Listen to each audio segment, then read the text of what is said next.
All right, yo, yo, yo, it's your boy Yoshi Kid Neo, and we are back in the world of Boridil, the Ruination of Boridil. And today we're down 2 players. Actually, hold on, let's see.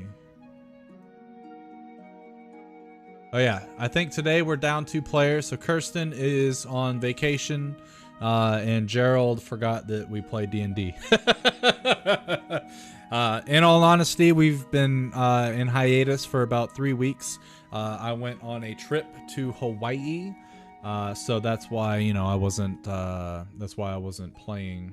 That's why we weren't playing, and I wasn't streaming. But we're back now, and this session should be pretty much straight role play, especially with 2 members being gone. I don't like to do combat without the whole party, just because we don't actually know what certain players would do in certain situations, and I don't want to be the reason that they come back to the game and it's like, hey, by the way, your character died, so I need you to make a new character, please, ASAP.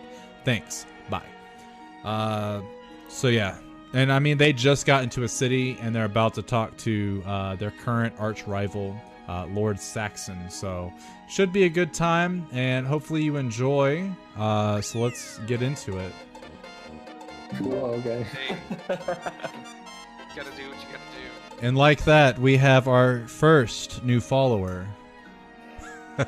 Ooh. Hold on, I gotta figure out how to say the name. Actually, I gotta get my shit's not loading fast. I wonder what that is about.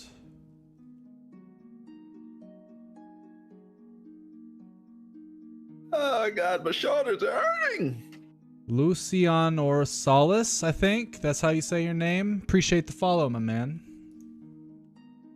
Or woman. All right, or woman. Yeah, that actually could go either way, I guess, right?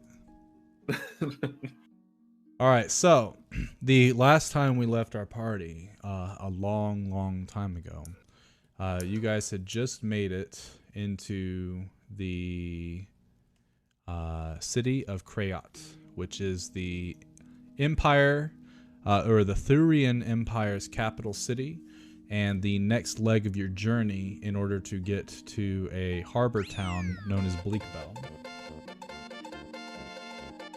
So on your journey,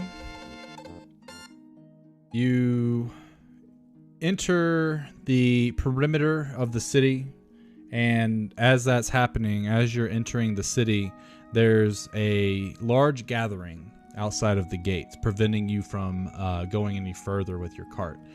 Because of this, you stand by and look to see what exactly is going on, and you see a large sort of platform with these 3 cages that are suspended sort of in the middle of it. Inside of 2 of the cages are men that are chained inside of the cage, and a gentleman that is outside the cage. This gentleman in particular, dressed in a sort of white, silver, and blue-ish armor. And he's walking around and talking to these 2 gentlemen, and he's asking them to confess, which they continue to say, we didn't do anything, I don't know why you're doing this to us. And he keeps persisting them to confess, in which one man finally cracks and says that he did some magic to steal something from somebody so he could feed his family. And then he proceeded to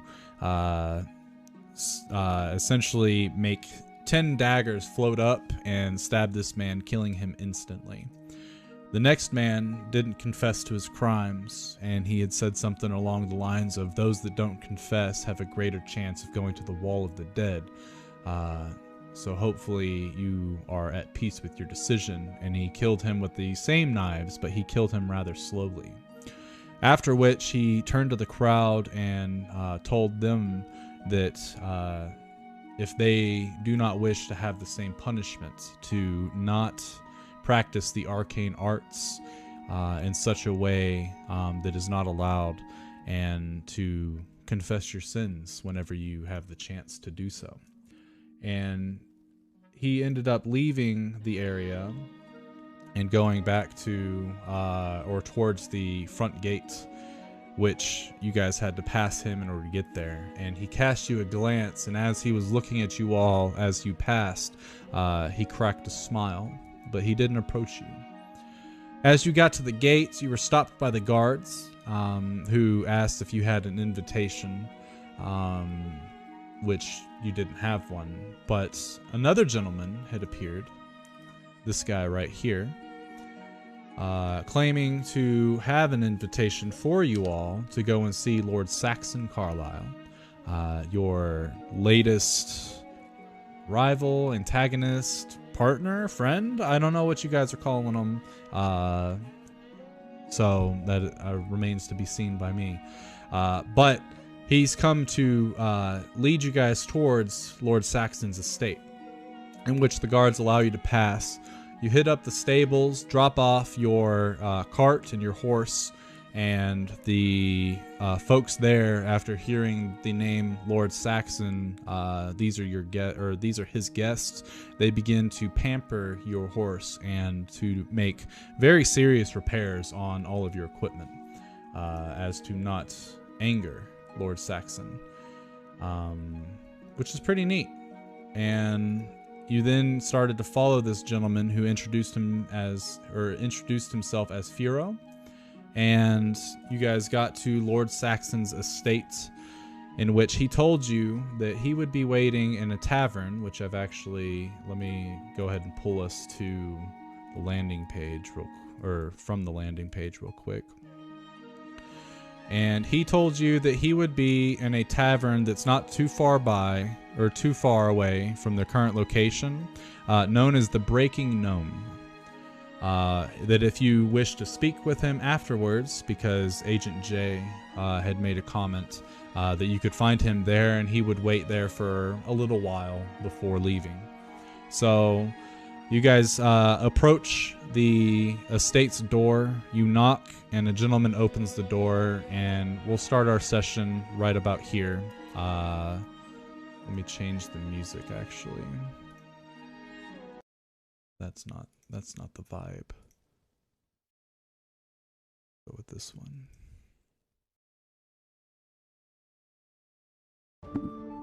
Okay. The door opens, and there's a pretty skinny gentleman that answers the door. He's got glasses, and he's got what all of you would assume is sort of like a butler getup. He opens the door. He has one hand behind his back, and his other gloved hand is holding the door open. Yes, may I help you?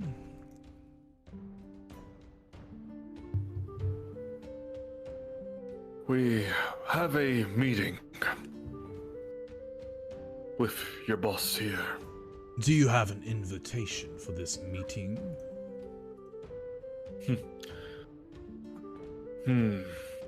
I believe no invitation was required. You see, or you hear somebody come up behind you and poke you on the shoulder. Sorry, pal, forgot to hand it to you. And Firo places the invitation on your chest and pats it twice. Good luck. And then he leaves. Very well. Invitations to meet. Invitation right here. Very well. And he takes the invitation from you. He opens it up. You see him scan it. And then he folds it, places it underneath his armpit, and opens the door wider. He brings his arm from behind his back and in a very greeting motion, "You may enter. Lord Carlisle, your guests have arrived."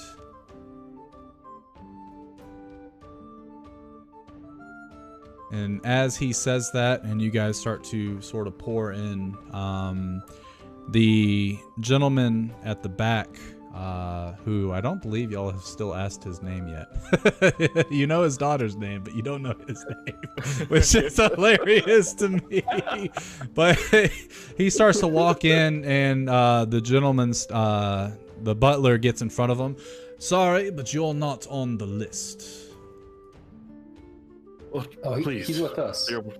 He's with us. Oh, no. And you hear Lord Carlisle open a door and come back. I do not wish to speak with him at all, actually. He may stay outside. I do not have business with that man. Nor do I wish to have business with that man. I'll look at the gentleman like, we'll be right back. Shouldn't take too long. And he shakes his head agreeingly, and perhaps maybe I'll just head to that tavern, and I'll meet you all there if you're still around. Very well. Nod towards him. And he nods back, and obviously his daughter weighs next to nothing, so he's got her like cradled in his arms, and he starts to walk away. No real strain or anything like that going on with that. So as he leaves, the butler closes the door, and even though it's the windows are all the curtains are all drawn, it's still decently lit up in here with candlelight and things like that. And the butler stands next to the door, and Lord Carlisle, welcome, please come in. We have much to discuss. Perhaps maybe someone would like beverages. I have many different things to wet your lips. Wine, liquor, ale, tea, perhaps? I'll take a tea, please. I'll take some ale. All right, very good. Take an ale. And he snaps his fingers, caduceus, and yes, sire. And you watch the butler leave and head towards what you would assume is probably the kitchen. Very well. While he is doing that, let us go ahead and get settled in. Please, follow me to my office. And he opens both doors and starts to walk in. So, as you guys walked into the estate, you're in a large foyer. And immediately ahead of you, it opens up into what looks to be like a very large ballroom with stairs on either side that kind of curve as they ascend, and then they meet to a landing to the second floor. In that room, there's a sort of arch that leads into the back portion of the estate, and there's also hallways to the left and to the right. So as you walk into the foyer, you head down the hallway to the right, and then there's the first set of double doors is where Lord Carlisle ushers you in. Doing pretty well for yourself. I would say so. It's mostly family hand-me-downs, but eventually I plan to renovate a bit. Perhaps change things up a bit. Wait a second. Do you know who I am? Yes, you're Three-Toe Jim. And I'll explain how I know that in a moment, because we haven't officially met, but I know quite a bit about you. Yeah, I noticed he wasn't on the list, but I am. Yes, correct indeed. I have some things that I would like to run by you as well. All right then. So, as you guys are ushered in, I think Maeve would probably have tea, and Agent J would maybe have an ale. I don't know, but they order whatever it is that they want as well. Anyone else want a beverage, perhaps? And he points to you, Lloyd. Lloyd? We're probably going to be here a while. I'll take an ale. Oh. And you could throw in whiskey for me too. Very well, can do. And as you say that, he shouts, "Caduceus!" And you hear a reply, "Got it, sir." Best butler I've ever had. I can't thank him enough for the hard work he does for me and the fam. or family. People don't say fam back then. Me and fam. I just Damn, broke we all love the it. immersion. Damn. I mean, you don't know that. Actually, Me you're and right. fam. Yeah, and there's no telling. Also, this time never existed, so That's also You know? technically okay. so if you say it in this time, it actually happened at that time. So you know, Hey, thanks Samuel Immersion for liking the restored. stream. All right, so as he ushers you in, you see that there are enough chairs for all of you to sit, and they all look quite comfortable. And then there's a large, very finely crafted mahogany desk that he sits at, and it's got a lot of different papers and books and things like that just laying about. And he sits down and looks at you all. Well, before we get started, I wish to make an apology first. On your travels, you came across the royalty that I had warned you about. And in this battle, I did see that you would fight the thing, which means that my bait worked. But I did not anticipate you to lose one of your own, especially not Cassiel. Even though I intended him to be the target, I did not intend for him to die.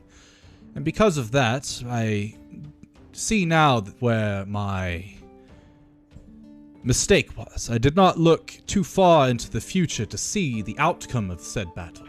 I could have perhaps prevented his death, perhaps weakened the griffin with some type of rotted meat before meeting you all, and I humbly apologize for the loss of your comrade.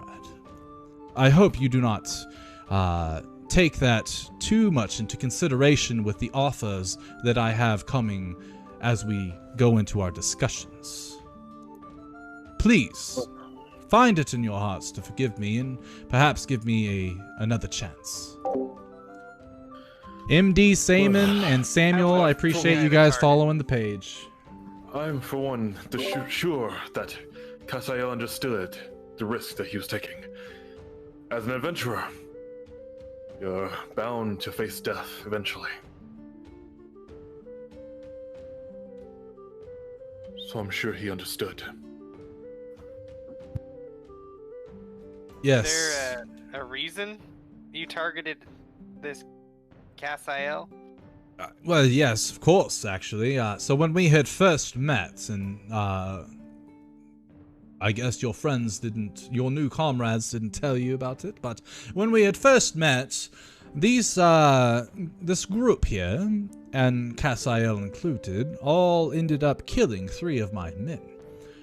And one of them was partly accidental. I believe Agent J was trying to see if it would work, and the other 2, I believe they just thought they were evil folk and come to realize that this group is actually not actual bandits, but more of, just your average thieves.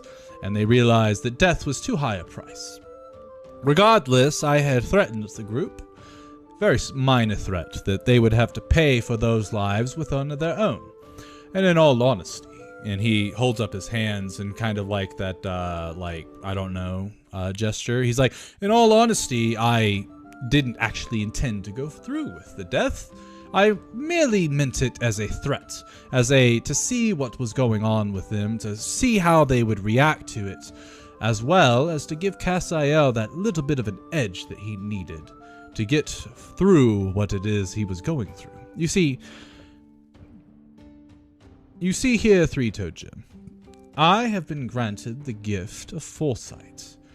I can peer into the future on a whim, and I can see what's going to happen anytime between now and forever.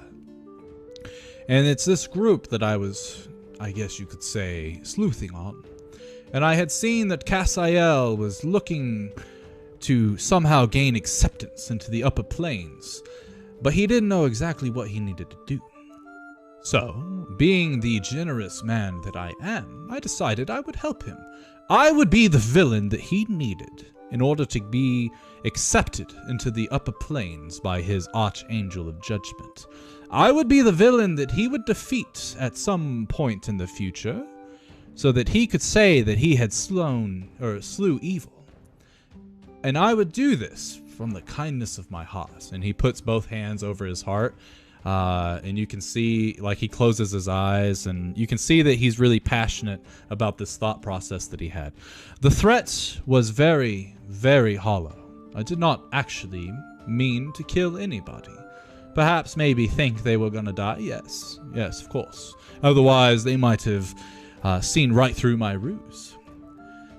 But unfortunately, I did not foresee the Griffin being that much of a heavy hitter. I did not foresee it being able to take out Cassiel so quickly. But I guess I perhaps provoked the Griffin a little too much with Cassiel's scent. So it only makes sense.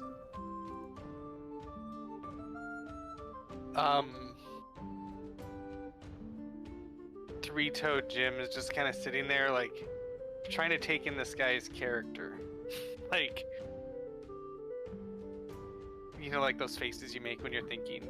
Yeah, you're looking at someone and you kind of just look at them and you're like, I don't know what to make of you. I feel you. So, you're gonna be like a martyr of a villain for him? I was planning on it, yes. Obviously, I would have faked my own death, easily. That way I didn't actually die. I wasn't going to die for his cause. No. I have too many things that I want to get accomplished before I die. Okay, that was, nice of you, I suppose. I certainly think so, but perhaps maybe the vomit that we used to lure the Griffin to Cassiel was a little too potent. The what now? Oh, perhaps maybe he didn't tell you, but the moment he found that finger inside of the soup, he went behind one of the cottages and proceeded to hurl. Oh my God. And so when we burnt the Griffin's body, I had one of my men scoop it up and throw it onto the fire so that it would disseminate into the air. And one thing about the Griffins is that they are quite keen on scent. And now that it had the death of its child and the smell of Cassiel in its nostrils, it knew exactly who to go through. And unfortunately, I did not see the rage of the beast being so severe. Perhaps maybe this was its first child, and maybe it, yeah, well, as you saw, I've made a mistake. I apologize, it won't happen again.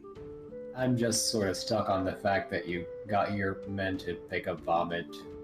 And I got one of my men to cut off their finger to make Cassiel think that we had used humans. Oh, what a foolish lad. But he was destined for greatness, that's for sure. Interesting. You see, when you offer the men that work for you everything, they don't say no. A finger is just a finger, and to a cook, he's got plenty more where that came from. So it's very easy to get them to do as I needed. Man, this guy seemed like he was really easy to mess with. Cassiel? He had a good heart, that's for sure. And it's that goodness that was easy to manipulate. And I probably come across as a crook. No. No. I do not, I was not going to use Cassiel for my own personal gains. No, quite the contrary. I was helping him, but I was able to manipulate his actions in such a way that he would act out exactly as I had planned. And it mostly worked out. The mind. Exactly. And at this point, Caduceus walks in. That's easier to do when you have someone that follows the law and tries to do good, you know? Precisely. Us, less predictable folk, it's harder to play with. And he nods in agreement. I totally agree with you. And Caduceus comes in and hands everyone their beverage of choice. And you see that Lord Carlisle was given a glass of wine. And he sort of sloshes it around. He takes a large sniff of it. And as he exhales, it's a very fine bottle. Perhaps I will leave you all with one as a token of good faith. Speaking of tokens, I wish to go ahead and get off of the subject of Cassiel and perhaps move on to why I called you here today, or invited you, rather. You see, now that we've gotten this rough patch of our relationship out of the way, I want to come completely clear of what it is that I intend to do with you all. You see, I have seen great things in your future, but I have also seen terrible, terrible events. And I wager that with my gift of foresight and your abilities, we could all partner up and do great things for this world. And that's what I intend to do with you all. I wish to feed you the information required for you to get particular jobs done. We would make a killing. We could do whatever it is you want. I'm impartial to just money and material items. If you wish to do good, we can do good. If you wish to do bad things, we can do bad things. If you wish to change the political scale of an entire empire and spin it on its head, why not? And I just want my toes back. And that is also something I can help you with. In fact, I don't know if you know exactly where your first toe is, but this group is actually heading just that way. Well, that's fortunate. Yes, it is.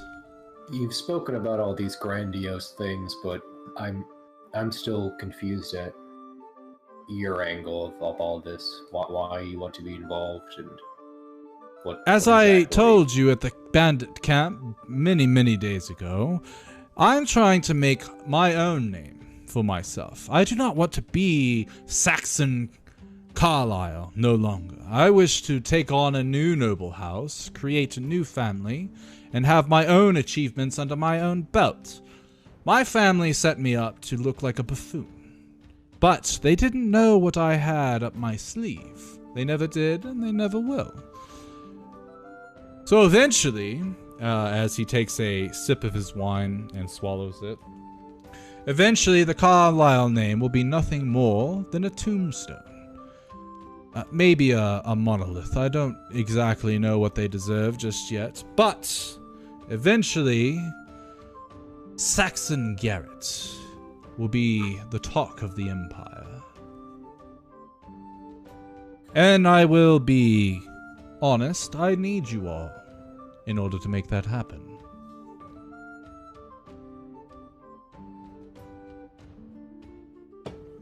But before we could even get started on these achievements that I have in mind, or the riches that you could acquire, whether that be material or experientials, there's a bit of a warning that I must give you. Something that I foresaw that could be perhaps maybe the most terrible thing to happen to each and every one of you. And he looks at you, Three-Toe Jim. Yes, even worse than your family being kidnapped and you losing all your toes. By the way, your family are all alive and well, so you've got plenty of time. Well, yeah, the lady said she's ruthless, but she said she's true to her word. That Rusty May is. That she is.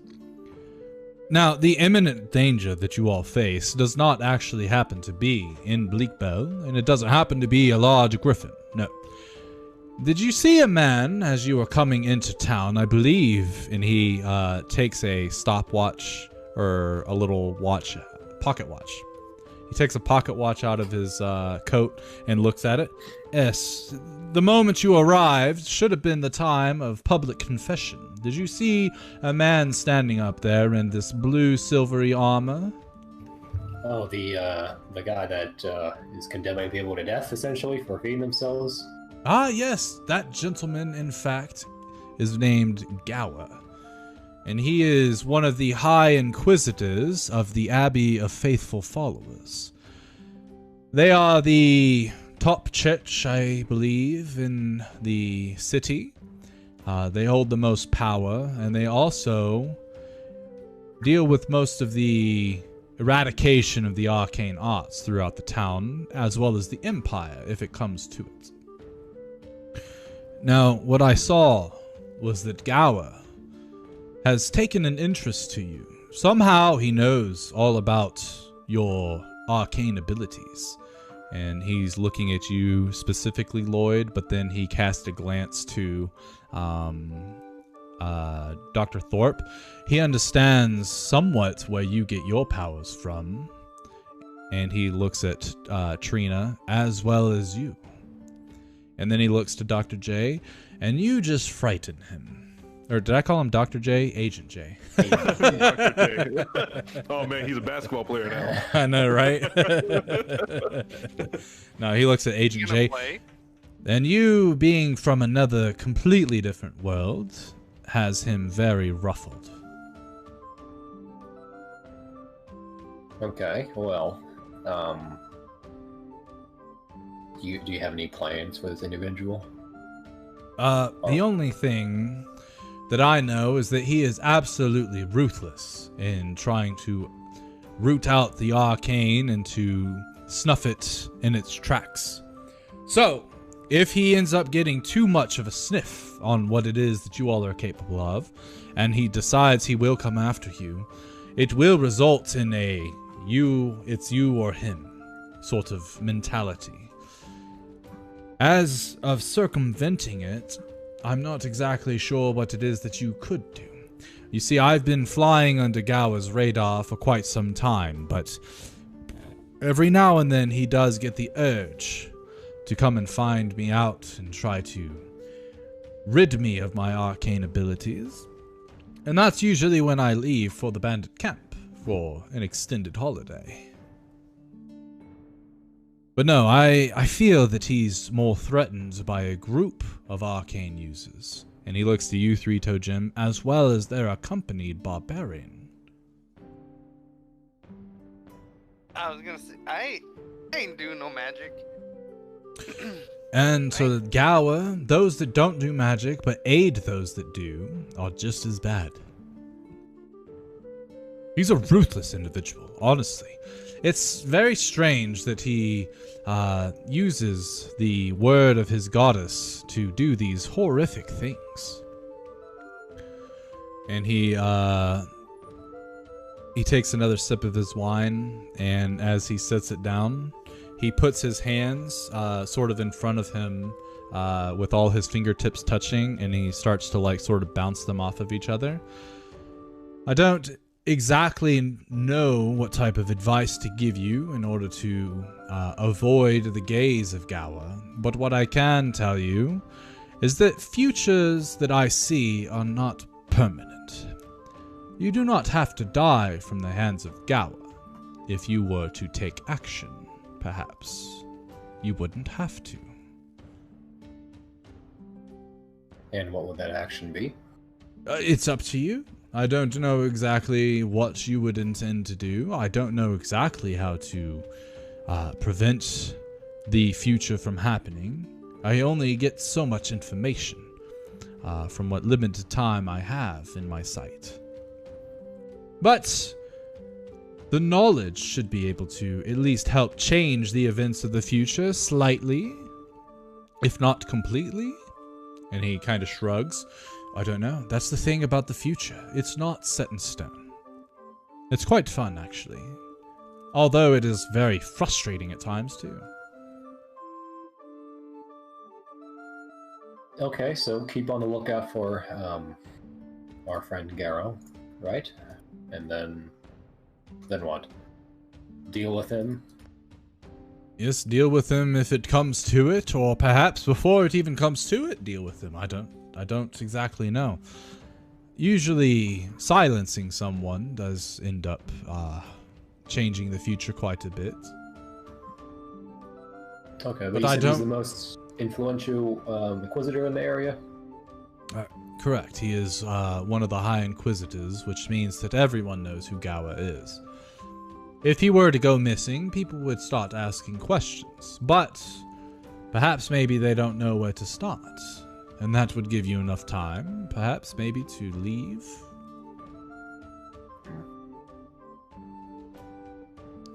We'll think about it, I The suppose. danger here is he the danger or his followers? I would say a combination of both. Obviously, if he's the one that's in the lead, they will follow him regardless of what they think. If Gawa says it came down from the goddess herself, they will do, or they will act upon his whims. But if he's not there to command them, they will just, as long as they don't know that it was you, of course. If they find out that you had anything to do with his disappearance, well, it's free game at that point. They would like to send you to the goddess that had once influenced Gawa and let her cast her judgment upon you. So, Like, I essentially... Is he the dangerous one? Like, who are we worried about? I would be worried about Gawa, yes. Like, is he gonna track us down in the street, or are we afraid of the state, or are we afraid of his acolytes? Currently, I would probably look out for Gawa and his acolytes, which, luckily for you, they all wear the sort of same garb. So if you see someone in silvery armor with blue accents, I would avoid them. Oh, I thought you were gonna say kill him on the spot. Okay. I mean, if that's what it comes down to. And their law, is it enforced by the king's law? I should probably know all this, wouldn't I? So yeah, go ahead and all of you can roll me a history check for this this empire.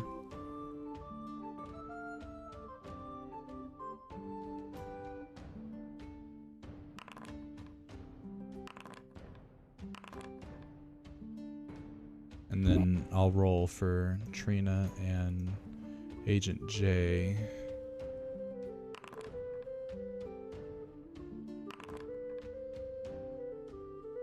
Okay. So based on those rolls, everybody knows that the Thurian Empire is a monarchy that is currently ruled by a queen. The queen has just about absolute power, but the church, well, the churches have actually been able to force their way and somewhat convert the monarchy to that of a, what is it, theocracy? I think that's what it's called. You think about like church run? Yeah. Yeah. So the empire has been slowly converting from monarchy to more of a theocracy. And at the pinnacle of that power comes the Abbey of Faithful Followers, which they have many different gods that they follow. But one of the main ones that they follow is Mistra, which is the goddess of magic. But their thoughts, what they preach, and this is something that Lloyd and Agent J would actually know. Oh, I didn't mean to make their stuff private. So Agent J actually pipes up at some point and says, oh, I read this in a storybook when I was a kid. You know, there's this empire that blah, blah, blah. And he kind of says all this stuff in which Lloyd sort of goes, huh, that's odd because that sounds exactly like what's happening with this empire. And that is that the clerics of the Abbey of Faithful Followers are essentially misguided in what they think their goddess wants, and they're acting out on it regardless. And it's not that they've been told incorrectly, it's that they've misinterpreted. And with that misinterpretation of how magic should be, they have decided that the arcane magic is a perversion of the divine and must be sent to the ultimate judgment in the afterlife. So that's why these guys are out for the arcane users. Anyone that uses arcane magic, which is anything that is not gifted to you from a god or goddess, is a perversion of magic. So essentially it's like a sort of rewriting of the Bible type of situation. Exactly, yep. And they don't know any better. It's literally, well, at least from what you guys can tell, is they don't know any better. They hear one thing, they interpret it, and then it may be wrong. Or it could be exactly what Mistra wants. I don't believe any of you are super religious character-wise. If you are, we can change that, but yeah. As of right now, I would say if you're proficient in religion, you can roll a religion check to see if this would be like something that Mistra would actually... Okay. And Lloyd, you know enough about Mistra to know that she's the goddess of your magic as well, the arcane. Okay. So you can definitely tell that this is a very, very, very terrible misinterpretation of what her primary goals and stuff are when it comes to the world of magic.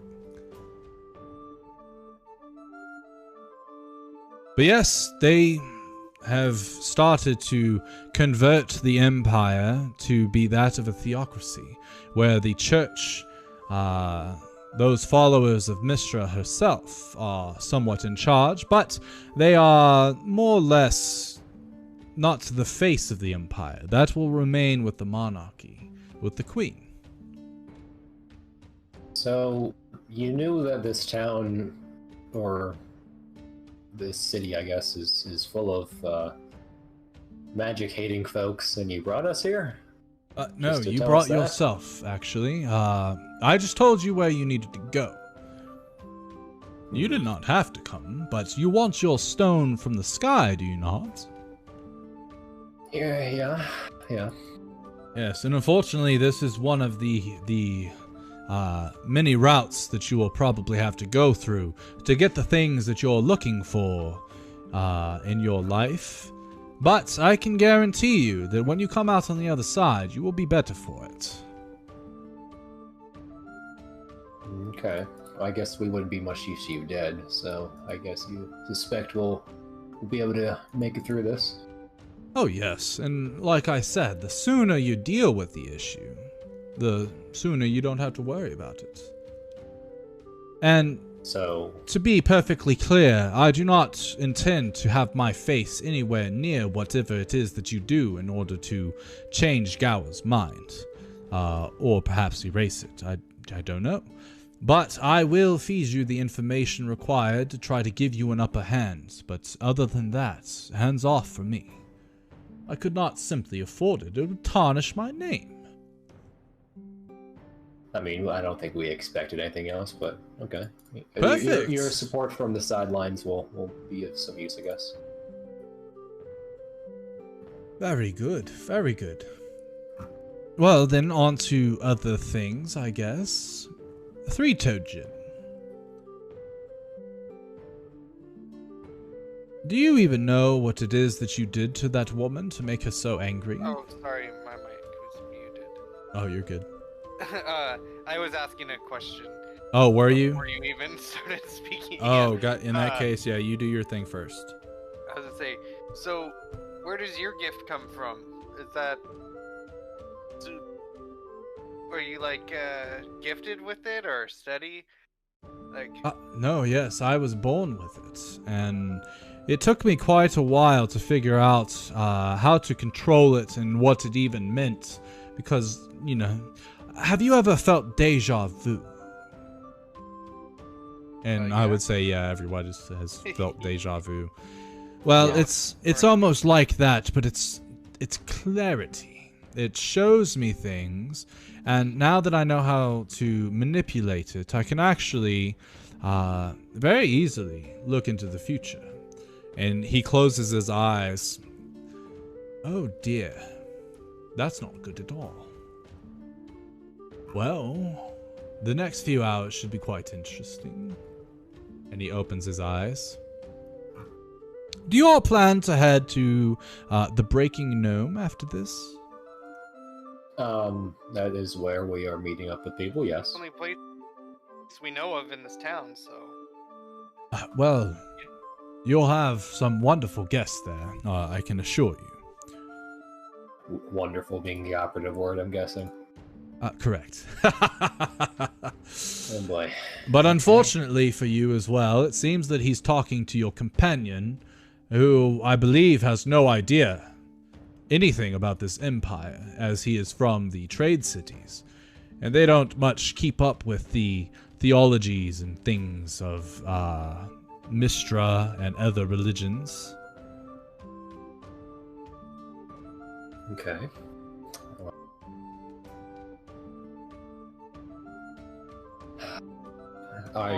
Is it our cue to go? Is she saying we should head off? No, I mean, he's already spilling his guts about your exploits with the Griffin. So, the damage is done. But it's up to you. If you wish to leave, you may. Otherwise, we can continue to discuss, perhaps maybe the goals that you wish to accomplish, so that I can start getting into the works of everything. But before I can work with you as partners, we need to make sure this threat is dealt with. Because if Gower is continuously hunting you, I can't be assured that he would not figure me out, and that would tarnish my name. Of course. Okay, so we have to convince someone who under no circumstances will probably listen to us, or take him out, is what you're saying. Perhaps, yes, those are two options. I'm sure there are many others. I can't think of any others, though. And more than likely, the latter of the two would be the easiest, perhaps. But it's all based on your morals. I don't know how you feel about assassination and stuff like that, but... Is there anyone else that's above him in his chain of command at all, or...? I would say the High Priestess, but obviously she oversees everything Gower does, and I do not believe she bats an eye. Okay. What I can help you with, though, and he reaches down into his drawer, opens it up, and perhaps maybe this won't help at all, and he brings out a tan sack, and he puts it in the middle of his desk. A reward.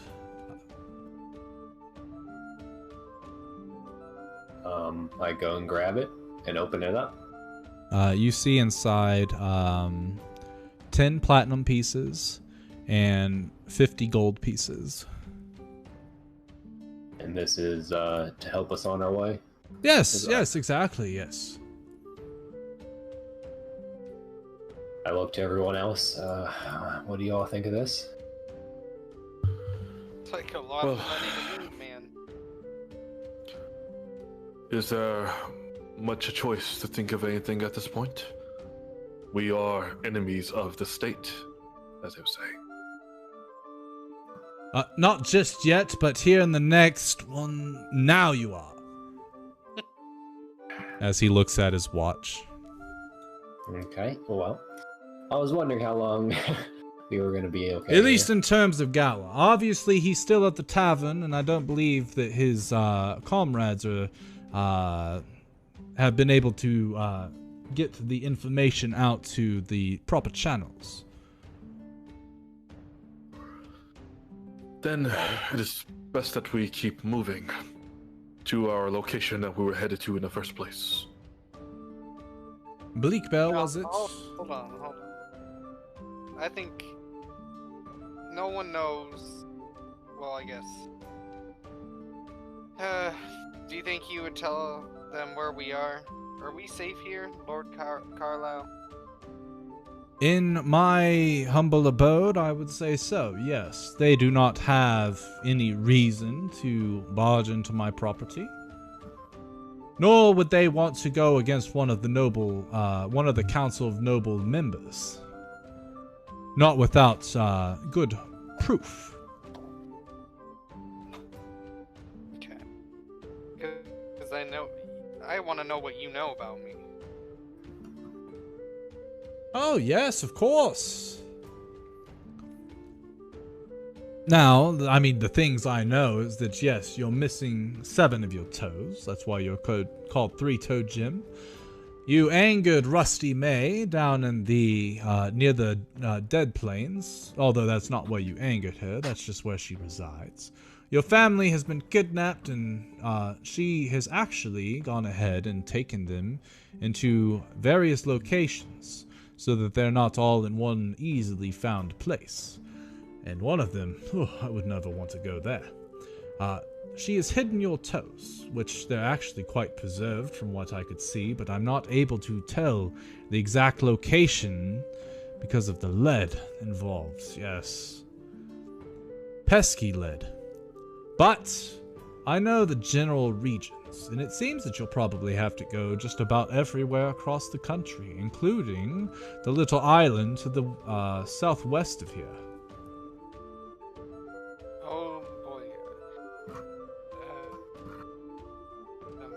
I mean, yeah, I expected that much, so glad I guess it's confirmed now. Yes, and I think it's just really bad luck for you, good friend.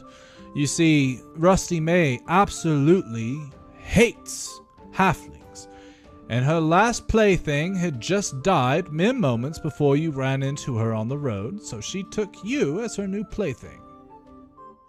Terrible, terrible. That's all I did? Yes, it was just very horrible timing. Perhaps maybe if your good luck sock was actually good luck, that would not have happened. Hey, you don't talk my sock. And he holds up his hands, like he's being under arrest or something. He's like, I apologize. No, I did not mean anything by it. I swear it works, man. And I believe you. It just didn't work with Rusty May. In fact, she hates you so much that, oh god, the plans that she has for you, I'm sure, are awful. But I don't know exactly what she's thinking. I can only see what has happened. But I haven't actually looked into it very much. I've mostly looked into what will happen immediately, and I've gathered other information from there. Well, nothing's gonna happen. Because I'm gonna get on my toes. And I believe in you. I will help you as I can, but like I said, I've got very limited knowledge. I think the easiest one to find, obviously, is the one in Bleak Belt. From there, perhaps maybe the island to the southwest. But I've heard that that island has been riddled with wondrous creatures, far superior to that of the Griffin. Some mad wizard that had created them all and unleashed them for sport. And here's the kicker. He doesn't exist anymore because he was eaten by one of the very creatures. But there's some sort of commission out there. They've set up a small town, a small settlement, and they actually pay very good money for you to go hunt these creatures and bring back parts of them. Seems like a very good way to let off some steam, as well as have a really wonderful adventure. Sounds like fun to me, guys. But we're going. I'm going. They said that was the farthest place away? No, that would be the second closest that I can tell. Second closest. Okay. Otherwise, you're going to be going towards the Dead Plains. You're going to be going towards the Sands of Red. You're going to be going towards the Dwarven capital up in the Snow Arch Peaks. And then perhaps maybe the elves, which, I detest elves. And why is that exactly? Well, they detest us. Elves don't enjoy other races very much, not after the ruination of Boridil. Which, Lloyd, if you look in your journal, I wrote a little bit for your history check. I plan to write more, but eventually, that's what I've got so far. Okay, cool. But all of you would know that elves. Oh, what'd you say, Joe? I was saying, no one really likes the elves, anyways. Yes, they're just not very kind anymore. They used to be, from what I've read, but they're not anymore. Okay, so in the closest place is where we were initially going? Correct, Bleak Bell. Bleak Bell, okay. Well, how much of a reach does, how far away is Bleakville from here? Well, if you were to go to the dock, that's say about an hour away. Probably half of that because of your friend Three-Toed Jim. You would be able to charter a ship and be there within a day or two, perhaps. Okay, and you think that the Inquisitor would track us down and follow us? More than likely, but he may be gathering more information, and if you were to return here, which inevitably you would have to, the more time it takes for you to deal with him, the more prepared he will be upon your arrival. And if it does take too long, I could guarantee you he will send out sentinels to try to get you. Okay. Before we leave, I'd like to, if it's possible, I'd like to gather some supplies with the money you gave us, and, is there, any libraries around here? Or libraries? anything like that? There are, but they are pretty much locked down by the church. Okay. You have to have a special permit and license to go to the libraries. Something about trying to control the flow of knowledge. And okay, that's what I was thinking, that this town is probably very heavily censored and whatnot. Yes. But in terms of supplies, there's a place that you probably passed on your way here. Grace's Affortable's Antiquary. And, do you have a map? I pull my map out. Where'd you get a map? You gave me a map. Nope, not yet. Firo was Damn. going to give you a map, but you haven't met with okay. Firo. Okay. Caduceus, and he snaps his fingers. I made a shitty map, that's what it was. Made a shitty Oh, map okay, gotcha. with our goblin friend. Oh, okay, and that's, the shitty map of Yeah. the mountain region there. Yeah. Caduceus, and yes, sir, and he comes in and takes from his pocket a scroll, puts it on the table and unfolds it, and he marks down Grace's Affordable Antiquary. Cool. And it just so happens to be right down the street from the Abbey of Faithful Followers, which is the place you probably want to avoid. He kind of scratches his head. Well, that's a little backwards. But I guess you can't really do much about it, eh? I guess not. And tell me, I just made it seeable, I think. So you should be able to see Grace's Affordable Antiquary. I'm gonna refresh the page, I don't see it. And you guys are on the town map, correct? We were, before I I see refreshed it. Oh, you do see it? Cool. Affordable Antiquary.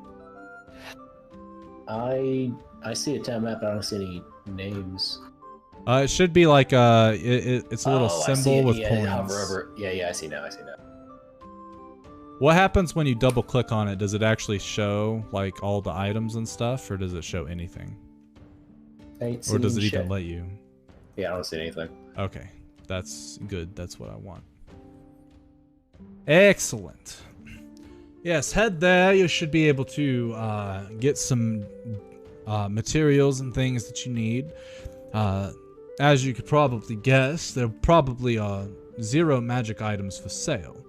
But I bet, perhaps, maybe, and he starts to go, no, you wouldn't want to do that. That would be too difficult. What are you alluding to? Oh, yes. Well, there's a few locations that are armored to the teeth, of course. But should you be able to somehow get in and get out of their vaults, maybe there's some treasure in there for you. And if you'd like, I can do some digging, see what I can do, and I could give you a complete itinerary, or complete manifest of what these locations would have, if you would rather go that route. It might take me some time, though, but then you could probably pull off the greatest heist the Thurian Empire's ever seen. And where are these things at, exactly? They're within the town. Small little forts that the City Watch and City Guard control. And I believe the church probably has some things within their vaults and their crypts as well. Okay. We'll keep that in mind, I suppose. If we're still in town, when you just send us the word. Sure, yes. Easily done. Would you happen to have any history books or anything around here that you're willing to part with? He stands up and goes towards his shelf and starts to look. Is there any specific history you're looking for? The areas we're potentially going to, the areas we're in now, animals, creatures we may encounter. Along the countryside. Things of note, because I'm not too familiar with the area. Like to and he takes out a book myself. And brings it over towards you. This is a somewhat botched history of the Thurian Empire from its inception, roughly 300 or so years ago, up until now. And it states all the major events and things that have happened over the course of time. Any major wars and things like that. It might not have all of the creatures that live and reside unless they were notable, much like the Royal Griffin. I believe there's a little page in there of it, but otherwise there's no real mention of creatures. Okay. If you don't mind, may I take this? Yes, sure. Do bring it back when you're done, though. Of course. Also, do you happen to have any Under my breath. seasonings or any ingredients that you're willing to part with? Caduceus? And he goes, yes, sir. And he leaves. If we do, Caduceus will bring them. He knows what I like and do not like. More than likely, he will give you the spices that I do not like. I'll make do what I can. So go ahead. He gave me a map and the book. Correct. So Yeah. So far? you have a Okay. map of the city. It's not super like detailed, Yeah. in terms of like naming all of the buildings and stuff like that. But it's something. But it's something to give you a general layout to show all the streets. I will go ahead and make the locations where the guards and the churches. I will make those all viewable. It's just going to take me a few minutes to get them all, so bear with me. Because I haven't found a macro yet that allows me to like select them and then change them. I'm looking for one though.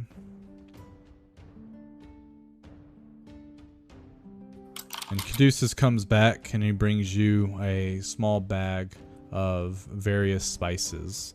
And as he brings it into the room, Lord Carlisle pinches his nose. Oh, God, please put that away as quickly as possible. The pungent smell is repulsive.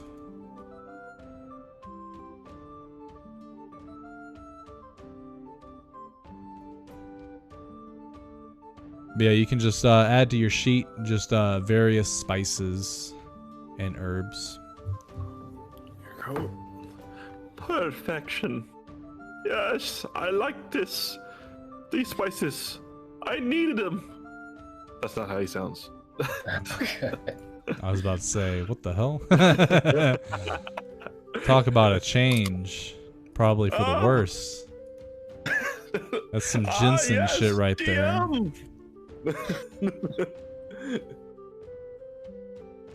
Various spices. Is this the city where the queen lives? Yes. Okay. This is the capital. Yes. And as you can probably tell, in the very middle it was definitely more of a castle-like structure as you passed it. So you can draw your conclusions from there.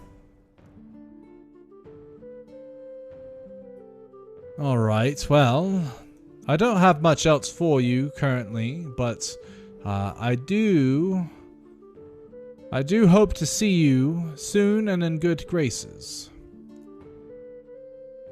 Likewise. Hold up. You didn't really give me very much information about my toe. Oh, you mean the one on Bleak Bell? Yeah. Well, the thing that I do know is that your toe was given to the leader of an organization that dwells in the underground there, by Rusty May. To find the leader, you should find the toe somewhere nearby. Okay. And she said that there's gonna be, like, challenges. Yes, I don't know exactly what that means. I've not actually looked into your future all too much beyond assuring that your family is safe to make sure that we, could deal with each other. All And right, he well, sort of leans back and he puts his the back of his hand across his forehead. And I'm quite tired from today already, but I'll get around to trying to get you more information. But having all the answers, that takes out the fun of it, does it not?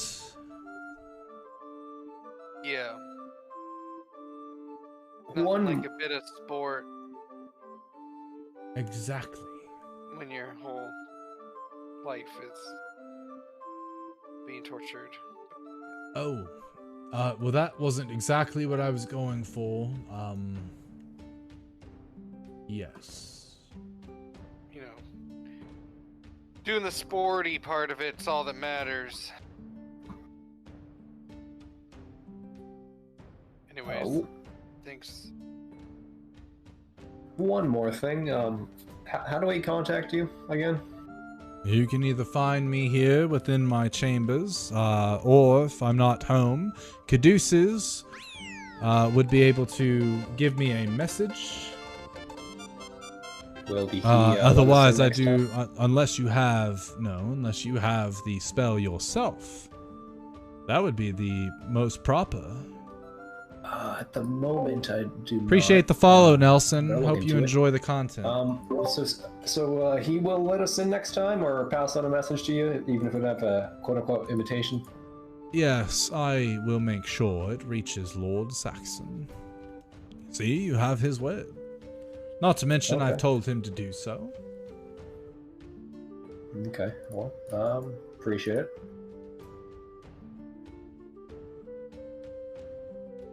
Well then, and he stands up. I do hope to see you all soon. Have a wonderful journey and best wishes. Likewise. I stand up and fix my suit and start to see the way out.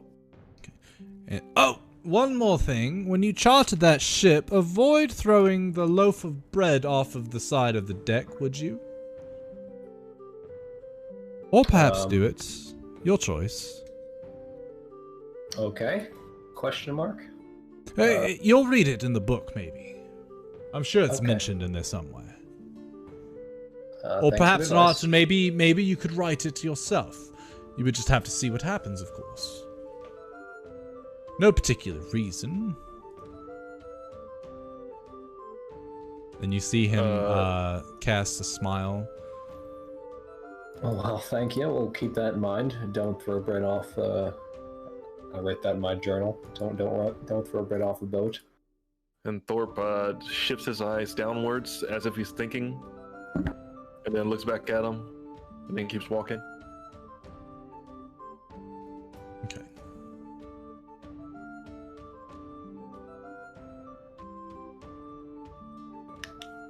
Alright, so as you guys leave, Caduceus opens the door.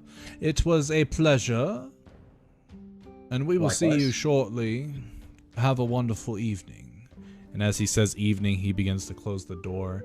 It closes, and you can hear a series of locking mechanisms locking behind the door.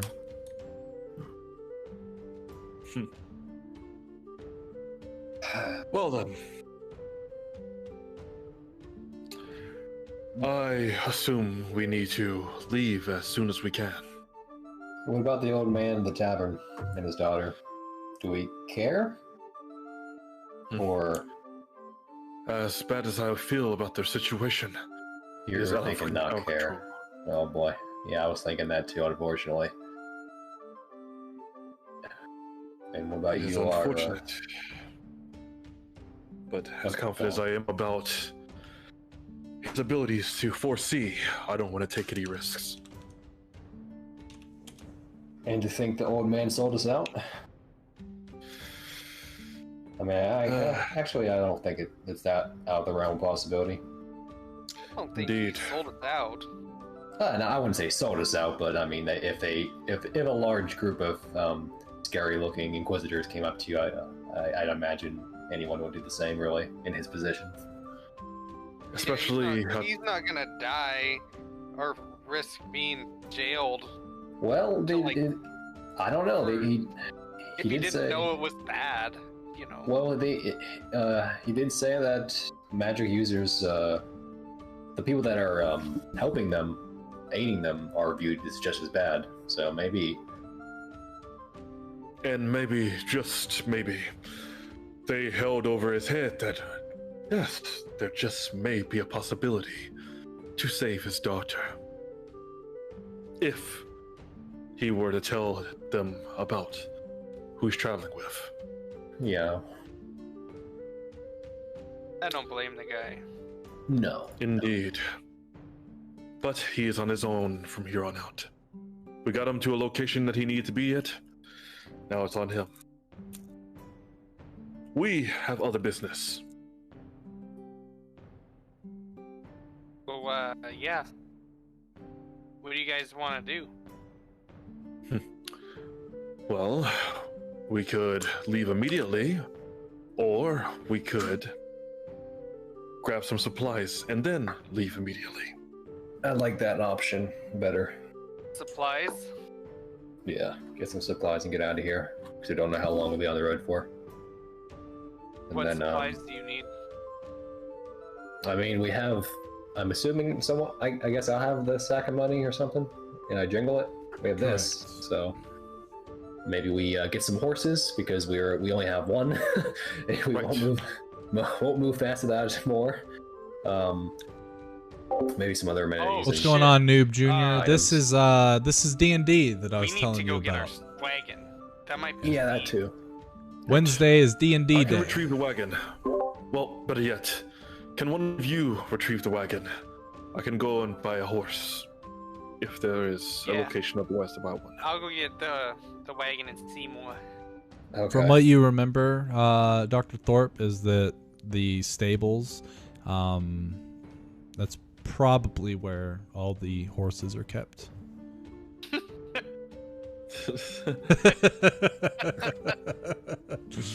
Redcon everything I said. Which is, you know, where your wagon is. The separation of Retcon. character and player Yeah, knowledge. Duh. You guys go get the wagon, I'll go get the horse. Hey, we're going the same way. Nice to meet you. Well, this is awkward. All right. I guess let's go retrieve the horse and the wagon. Maybe buy another horse. Yeah, I also want to check out that shop you mentioned, though, if we could. Okay. Guess we can grab it on the way.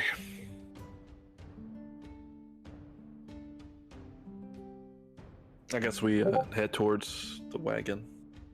Yeah. All right.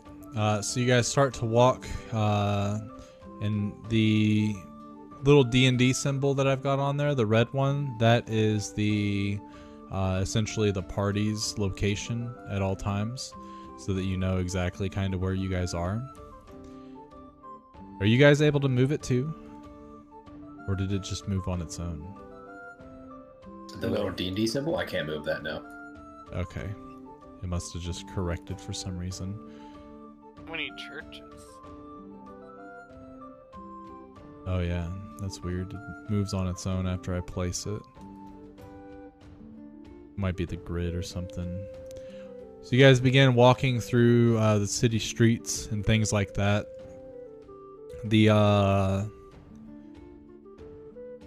stables aren't too terribly far away. So as you're moving, you're seeing like sort of what the town, what the nightlife brings.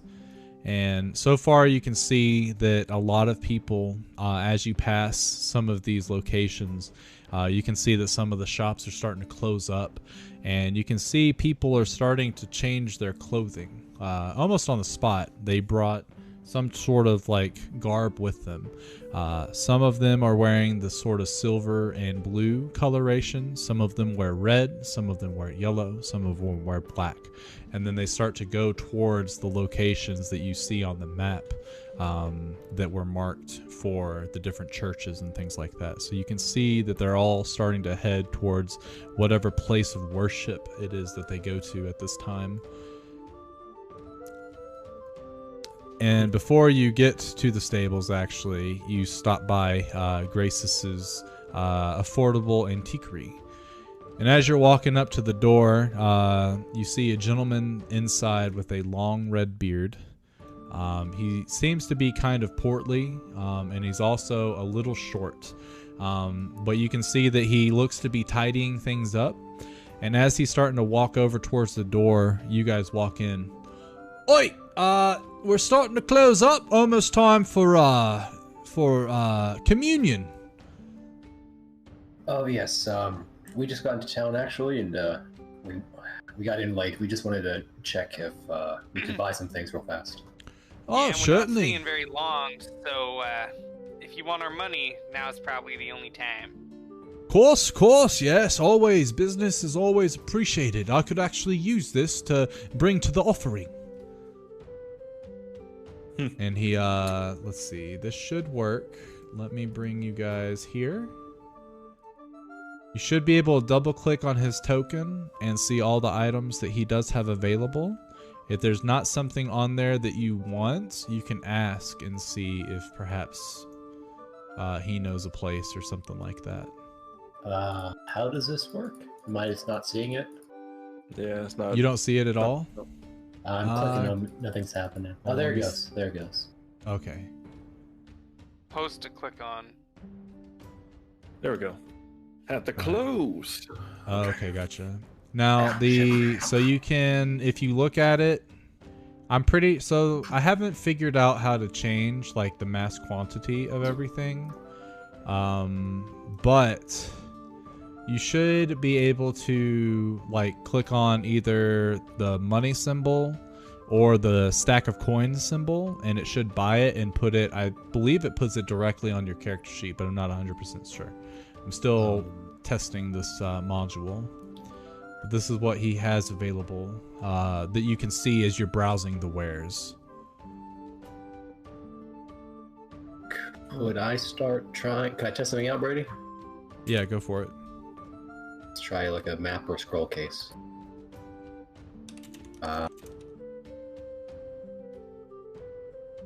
It went in my thing. Did it take the money already? Should have. Okay. You should be down like a gold or something like that, I think. Yeah, I didn't check how much I had before. No, I think I had a solid value. Wait, yeah, there's a remainder. Yeah, I did. It did. Okay. And you did a scroll case? Yeah, scroll case, yeah. Okay. I'm going to put another one on there. Let me... Because in theory, there should be more, like in terms of quantity, but like whenever I click and drag it, it always just puts one. I guess I didn't do the rollable table.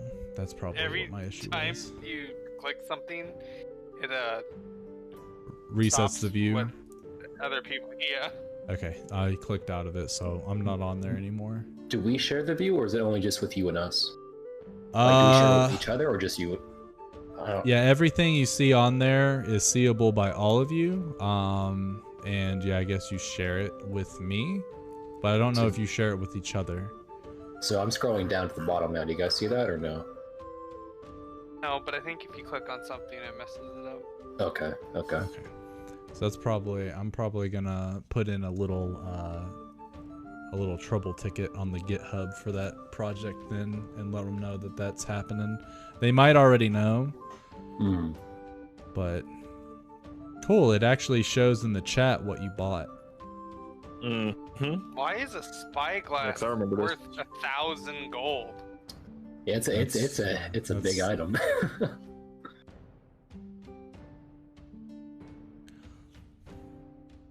Oh, it's really hard to make them. That's why. It's the magnification. You said what's the magnification? Yeah. It's perfectly carved and crafted glass, actually, I think. It's a multitude of lenses inside. What's the magnification of it?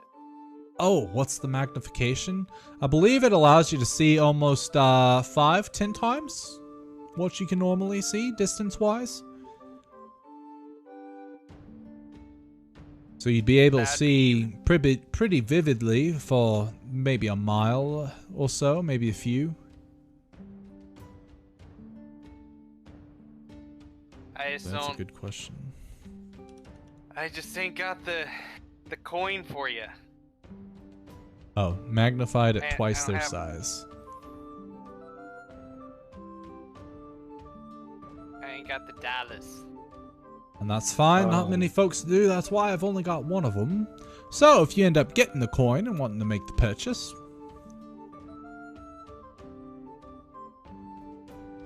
Brady, if I wanted to buy something that wasn't here, would that be possible or no? You would have to talk to him. Okay. Good sir, do you happen to have a brazier, like a little brazier for like incense and whatnot? I don't have one, and actually they've all been taken by the various churches, but I know they don't use them all, so I'm sure if you go to them, closest one is up the street. Okay. It's the Abbey of Faithful Followers, the largest of all the churches. We'll keep that in mind, thank you. There is another one that is a little bit closer, though. I don't think that they do much work with incense and things like that, but they are known as the Temple of Repentant Slaves. But they are gnarly. Exactly. Well, you see, it's more for the sort of monstrous folk. Yeah, what? Or the folks that are slaves to their pleasures. Perhaps take it that way. Those that are coming back from addiction. And they typically don't like to keep braziers because they think that it influences their actions, makes them want to go back to huffing the toadstool and things like that, you know? Okay. Oh, also, I can't buy anything else if you're not active on this. Oh, let me come back. I'm back. Can you use a healer's kit if you're not proficient with them? Yeah, so a healer's kit, the way that let's see. Also, I'm unable to purchase things. You should be able to do it now. Yeah, so... Okay, were you off the... I was, It said you were off the scene. Okay. Yeah, so the healer's kit, yeah, you don't have to be proficient in the healer's kit to be able to use it. And it does make it to where, you know, is exactly as it says. As an action, you can expend one use of it to stabilize a creature that has 0 hit points without needing to make a wisdom medicine check. I don't know, do you guys know that you can actually try to stabilize someone so they don't make death saves when they drop to 0? You don't have to heal them. Usually we've been in fights where we can't really spare time to do that. I feel, I don't know, maybe I'm wrong, Last fight, but... he probably could have healed me and probably would have won that. I know. I think we went 3 turns without an entire person's action economy. It was pretty good. Yeah, I know. I was under control, so I couldn't do anything. I was attacking everybody else. We might need to have some combat lessons in this group. We could do a one-shot fighting arena. Do you guys like the idea of like a sort of a D&D battle royale where we all make characters, including myself? We pit them against each other and see who comes out on top? Hell Oh, yeah. of course. That's yeah, not fun. yeah, that's good. Just to be I able would- to. We should do that flexible for muscle. like make a level 5, 10, 15, and 20 or something Yeah. like Right. that. I'll be down for that. Just to see like what people's strategies would be. Yeah, and what characters they make. I'm actually, while you guys are shopping and stuff, I think create, yeah, you guys should. So someone do this for me. Go to the actors tab and tell me if you have a green button towards the top that says create actor. Yeah. Click on it, and what does it do? It should bring up a pop-up that says Yeah. name, the type, and the folder. Yeah. So go ahead and I just name it Joe or whatever. Name it whatever you want. Make it a character, player character. Don't put it in a folder and then just create it. I want to see. Neat. So yeah, you guys can make your own character sheets.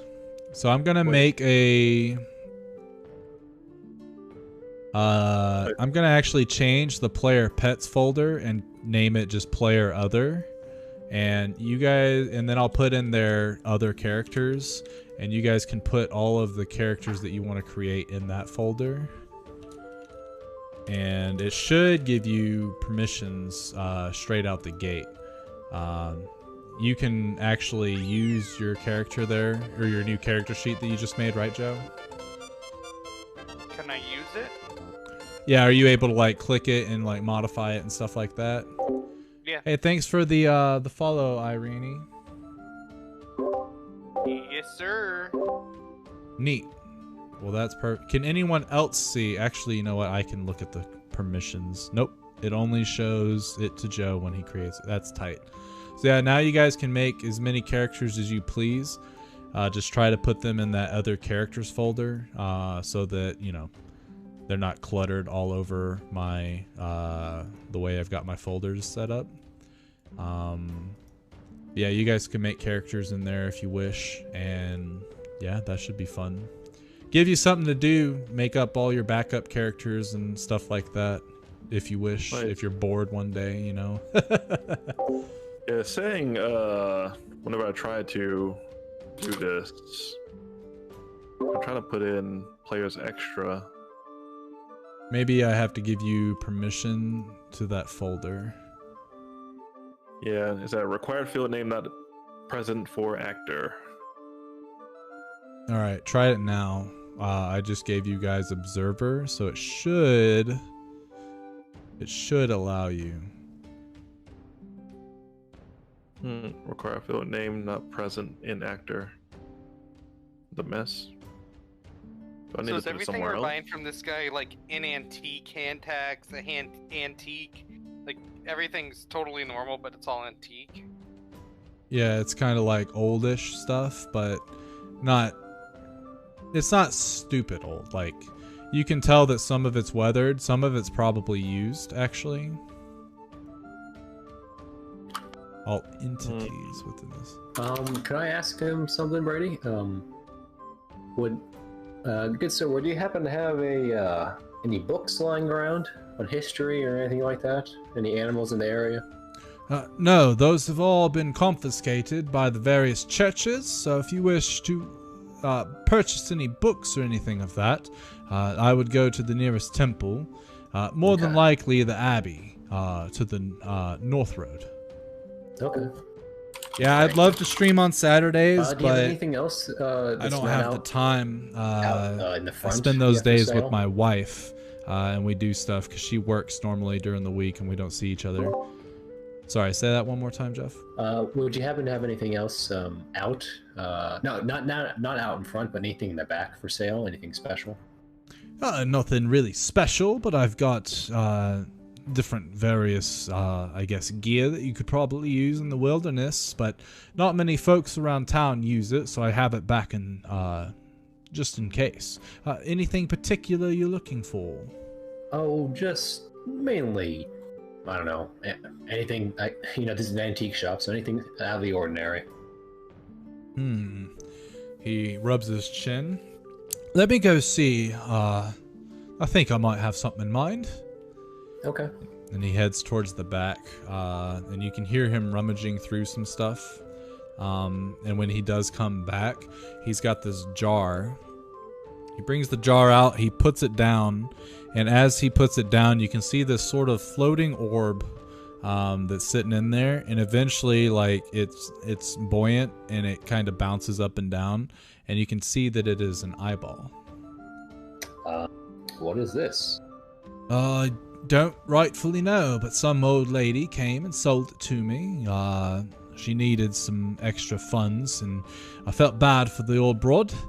She said she couldn't buy the food scraps for the night, so she gave me this. Apparently, it's her ancestor's eyeball that they had mummified and preserved in this nasty liquid. And as you get closer to it and observe it, Lloyd, like as it's sort of like rotating, it's moving around, it ends up coming back and sort of like, it almost snaps back to looking at you. And you can see this sort of pupil dilate just a hair and go back to where it was, trying to make it look like it didn't change at all. And it just looks directly at you. There's no more buoyancy happening. So this is out of the ordinary. How much is this?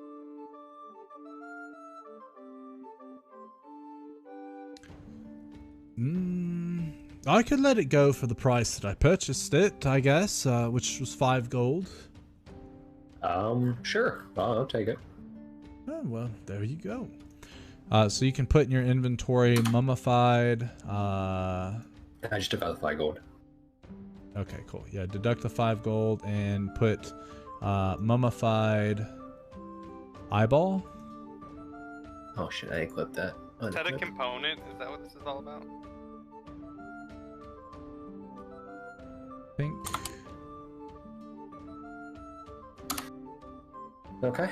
Also, I question about the weight limit. Where does my weight show up on here? So on your character sheet, your weight limit should be at the very bottom of the inventory. Like you see that little bar? It's the bar. If I'm not, I'm over encumbered. Okay, I need to stop doing what I'm doing.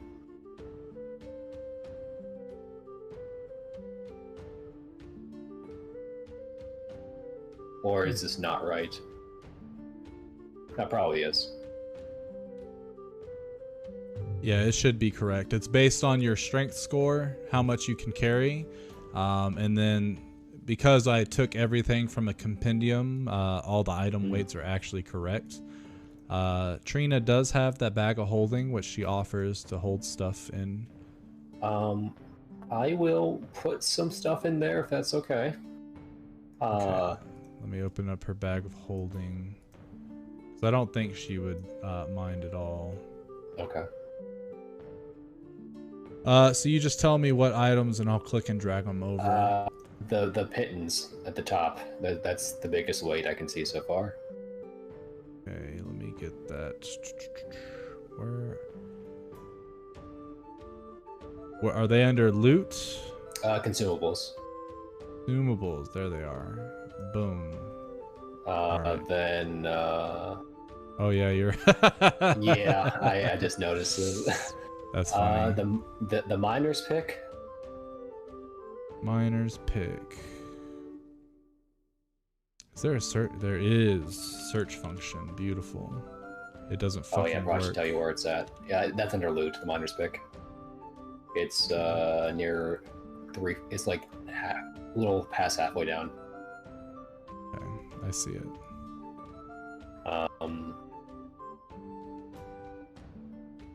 And then at the bottom, the 10-foot pole. And then... Probably how does chalk. Is that what weighs a lot? Where is it at? It weighs 9. Yeah, but that chalk away. Or just leave me like 1, I guess. And then the when you're done, the consumables, the torches, just leave me 1. What I'll do, Yeah. And then I'll just give you 1 torch. Boom. Okay. And then just 1 torch, and then chalk. Then, 1 piece. Boom. Okay. Neat. And then, why does a map case weigh 6? 6 pounds. Is that normal? I would think so. It's made out of leather. Okay. I think I changed my email. And then I think that's what happened. So it uses my real running name. I under gotta actually change max that. encumbrance? Thanks for pointing that out to me, Noob Junior. No. So the way encumbrance technically works is that once you reach a certain level, it in theory would reduce your movement speed. But I'm not worried about that. I'm more worried about the just don't go over it. Okay. So Okay. I'm not gonna penalize because that would just be more tedious than need be. Yeah. But obviously all the stuff that you just bought, it doesn't make sense for Lloyd to be able to have all of that in a bag and hauling that around, especially with his strength score. So that as long as you don't go above that 120-pound limit, you're good. Okay. Then That's where a do way you to want me rush to put? that to 120. Yeah. Where do you want me to put the gold, Brady, that we just got from the? How do you want to I You didn't can put it in either my divvy it inventory. up and split it up amongst everybody evenly, which would give everybody 2 platinum and 10 gold. Or you can just add a item and call it sack of gold or a sack of money and put how much is in there. How do you guys want to do it? Keep it simple. Split it evenly. Okay.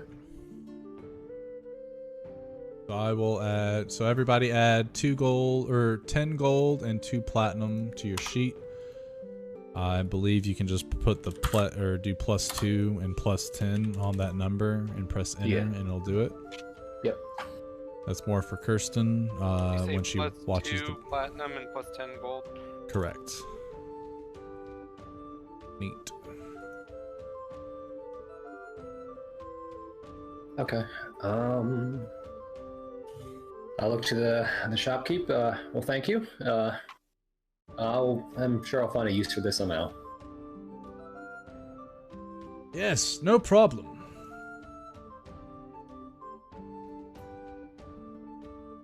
Well, is that all for you? I do need to close up. Yeah, that's I mean, other than horses, I don't think you can sell those. I don't think you sell those here. No, but the stable hand can, and I believe that they are going to be there. They don't typically go to late night mass. Okay. Well, thank you. Yes, thank you for your patronage. Hopefully you enjoy your stay in Krayot, and may Mistra's guiding light foresee your path. Thank you.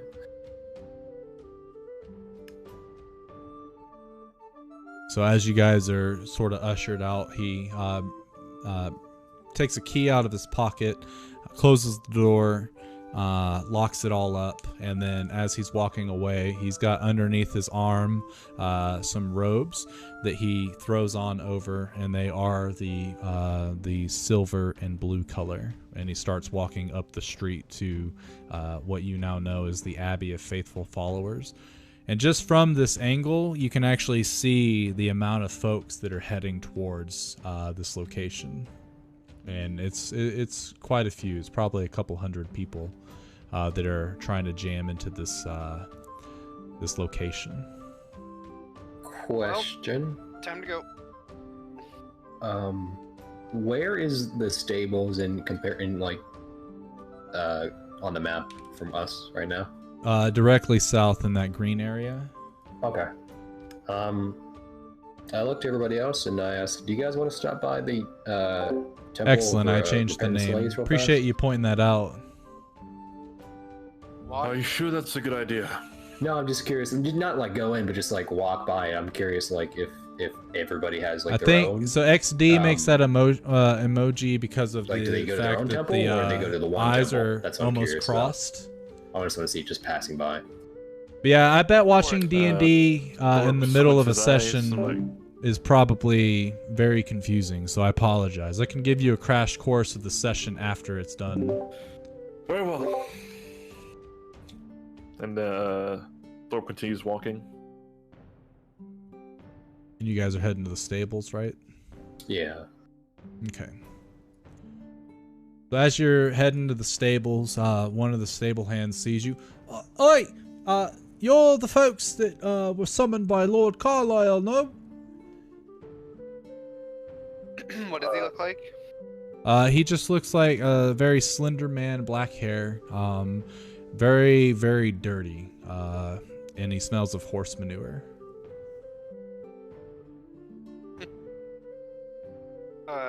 What's it to you? Well, if you are, I wanted to show you to your horse and make sure you were okay with everything we done to her. She thank looks you. quite lovely, actually. You gave her a bath. I don't think she's seen water in quite some time. She was mighty thirsty and hungry. Oh, yeah, And she spooked easy, too. But we reshoot her, and so she should be good for a nice long journey if that's what you're into. Oh, well, thank you. Your cart has also been repaired. We found a little hidden storage compartment underneath it. I believe that the Inquisitors are currently looking into it right now, though. So there'll be some time. There's a what? Yes, Gower actually came and had some questions about the cart. He thought maybe it had been stolen or something. I believe he's there waiting to speak with you now. Interesting.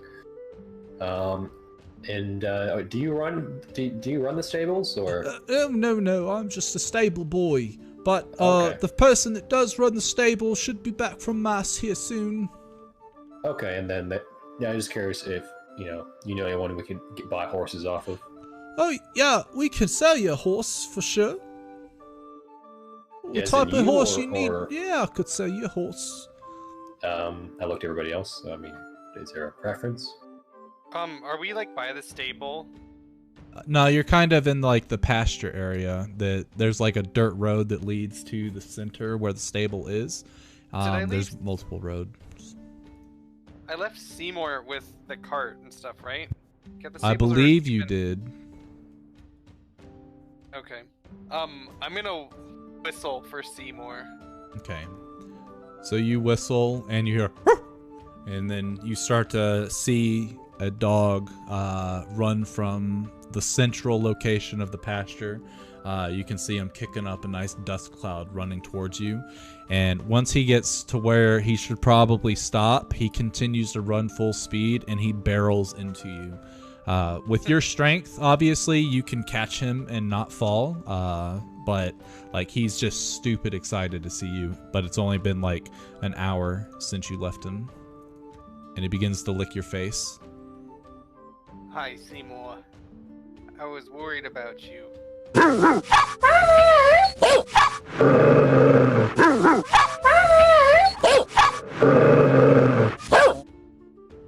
Oh yeah. Oh, wow, what a connection you have with your pet there. He was a mighty good boy, played fetch with him a little bit. Hopefully you don't mind him getting some treats. And as he says treats, Seymour leaves you alone, and he immediately runs in front of this guy and sits down and looks at him. Oh, I guess he knows that word, does he now? Oh yeah. And he reaches in his pocket and he has a piece of jerky. My eye. Of course. And he puts it in front of Seymour, and Seymour looks at it. You could go ahead there, Seymour. Eat! And as he says that, Seymour grabs it, swallows it whole, and then sits there and stares at the man again. And the man looks at him like, oh, that was mighty fast. And Seymour puts a paw on his hand as he begs for more. And he looks to you, Jim. The stable boy looks at you. Perhaps maybe it's time for his food. I mean, we got extra feed if you don't have any. I didn't see any in the cart. And Seymour... Brady, you played Ark a lot, right? Yeah. Stop. Seymour puts his head down and walks very slowly to your side, and he lays down and just like looks at you, looks at the stable boy, looks at you, looks at the stable boy.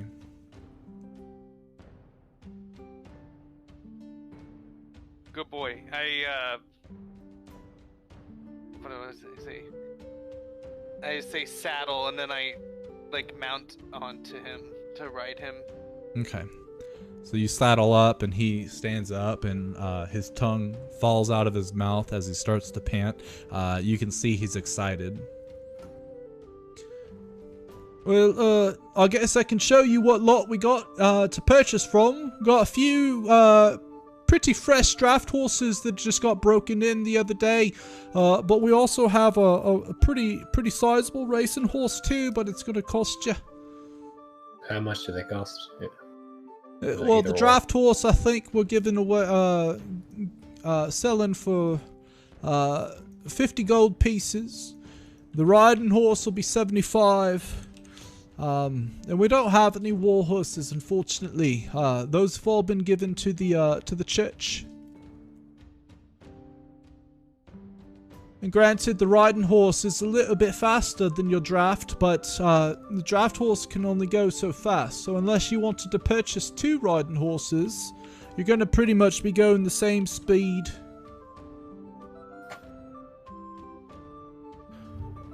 We'll take 2 riding horses, please. I'll pay. Do you want to sell us the other horse? We can buy it for half the price. Since she's been used and we don't know exactly where she came from or her bloodline. Harder to breed, that one. Your total would come down to 125 gold for the lot. Otherwise, if you want to keep the draft horse, which by all means, go for it, then your total would be 150. Oh, you want to sell the cart too? Say what? Oh, I see what you're saying. Yeah, how much for the cart? He kind of scratches his head. Well, I mean, it's quite a nice cart. It's got nice little compartments, fit lots of different stuffs in it, I guess, but I don't have an exact price for you. Only thing I could think of would be half of what we sell our carts for. 100 gold. Do you have any carts available? Believe we've got a couple. Are you looking to just do a trade? We could do a trade and you could just pay us the difference of 100 gold. I looked at everybody else. What do you guys think? Like that idea we're better. doing that. As long as we can all fit in it comfortably. Oh, yeah, we'd make sure that you got the pretty much resemblance. Might be a little thinner too, though. It wouldn't have that little secret compartment in it. Where exactly is your cart at? Oh, it's at the stable. I mean, we keep everything at the stable, except for when the horses are running free in the pasture. Could we get you to bring it here with the horses? He kind of looks back at the stable and looks back at you. I think I see what's going on here. And sure, for an extra 10 gold, but off the books. I'll give him the 10 gold. Yeah, Deal. just make sure. Yeah, make sure you don't say anything and just bring the other cart and the 2 yeah, horses. of course. I've got to make deliveries anyway, so I'm just going to load up some stuff, but then I'll drop it off here and get another cart. Just give me about 10 minutes or so. So 2 riding horses and a new cart exchange. That's going to come to... you're selling us the draft horse, right? Yeah. Okay, It's going to come to 225 gold. Once I get over here, we can make the exchange. I'll bring the log with me. And well, as you walk by, would you let us know what they found, if they have anything? Yeah, sure, I can do that. And he leaves. I'll be right back. And he pockets the 10 gold in his little coin purse that he has. And when he was walking towards you, there was no jingling, but now there's a lot of jingling in there, and you can tell that he's literally living from wage to wage, trying to make ends meet. So you can see that he's got a little spring in his step. He's quite happy that he just got 10 gold, because for a stable boy, that's a fucking fortune. Is he still in I have like earshot? 10 years of wages for him. I know, right? If you want him to be, yes. Otherwise, he eventually gets to a point where he is not. I'm just gonna say, keep the jingling to a minimum. Oh, and he takes it and he puts it in the front pocket, aka his britches, where his potatoes and meat sit, and he shakes it around real quick. Perfect, and he gives you an OK symbol, and then starts to walk. But he took the spring out of his step so that he doesn't bring on any attention.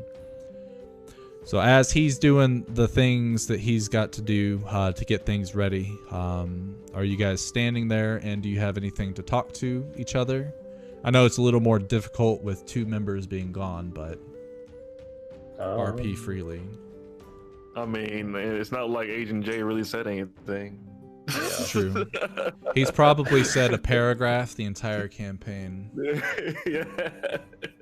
And most of it's being confused. Let's see. The other half is trying to get a griffin to go after a horse. You're not wrong. Which, in theory, the other griffin it would have worked on, 100%. But not a griffin that's hell-bent on revenge for its child. Yeah, exactly. He tried. He did. He And he tried the certainly did. fire bolts, what, 3 times? Oh, I know how Joe feels about that one. I think Agent J is an NPC, literally. escort mission. Gerald, if you watch this, we do love you. We just like to make fun of you too. Firebolt does anything. How about a fireball? What about Scorching Ray? What about a chromatic orb with fire? Scorching Ray! Meteor Swarm! If he had it. I don't think he has it. Brady, can we see the Temple of the Slaves in eye shot? You should be, yes. In eye Do we shot, see- yes. Do we see people like migrating away from it or no?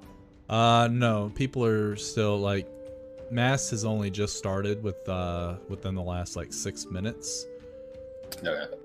and you're not exactly sure how long it goes. So, You know, now would be a good time. Eldini, thank you for the follow. Hope you burn enjoy the down content. churches.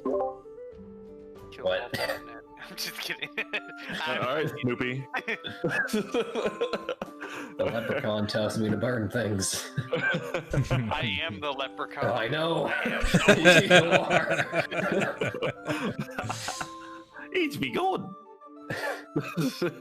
Okay. How about we get out of like the middle the of the middle road? of the fucking pasture. Yeah, wherever we're at right now. And like go to some place where we can see someone approach, but they may not necessarily see us. I'll stay out here. I look like a child playing with a dog. A very swole child. Oh, Out of With a character. big ass axe. I want to ask, what did your dog see over there at the cart? I can ask him in a bit, but I need to perform a ritual to be able to speak with him. Correct. Oh, D&D okay, is never mind. role playing and it's combat as well. Does he- So does he eventually they'll understand get you, into though? a fight with something, but a lot of I it think- is me delivering a story When and I'm situations to when the I haven't players, cast that spell, and them using he their abilities and stuff to commands, overcome but, these I don't challenges. think he But yeah, understands today my is a voice. lot of role Okay, play. I just They wanted to just see got if, to like, this you city could that I ask them, created like, for hey, them. If we So should be worried that's what about the they're cart, doing. like 1 bark for yes, 2 bark for no, something like that. But if that's too much, don't worry about it. Again, I don't know. I actually don't know Brady. I would assume that his intelligence.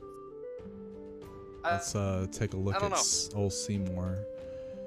Seymour, I have his intelligence here. So if you wish to roleplay to find out. I know it's not high. I don't know what a dog would be able to say. Well, let's ask him. Hey, well, what do you want to ask him? Well, can I ask Seymour? Or can we Yeah. both ask him? Okay. I go over to Seymour, say, hey, Seymour. I get his attention. Over here. And he looks at you. Okay. hey, buddy. I don't know if you can understand me, but do you know if the cart? Should we be worried about the cart? The people looking at the cart? You know, the big, scary dudes in armor. Can you give me one? And bar as for he's yes? looking at you, he tilts his head to the side, and then he tilts it again to the other side. Yeah. I mean, there was gonna be some food in it for you if you were to tell us, but I guess you don't know. As you say No, food, he it- stops barking. So I need one bark for Lloyd, you know, they probably just gave him a piece of beef jerky. and, maybe. I and just want to He see. thinks they're his best friend. This is not. Even if he could understand and speak, we're not going to get any information. Well, let me just ask him this. All Okay, right, go so for it. so the people looking at the cart, did they seem mean or aggressive? Were they saying things?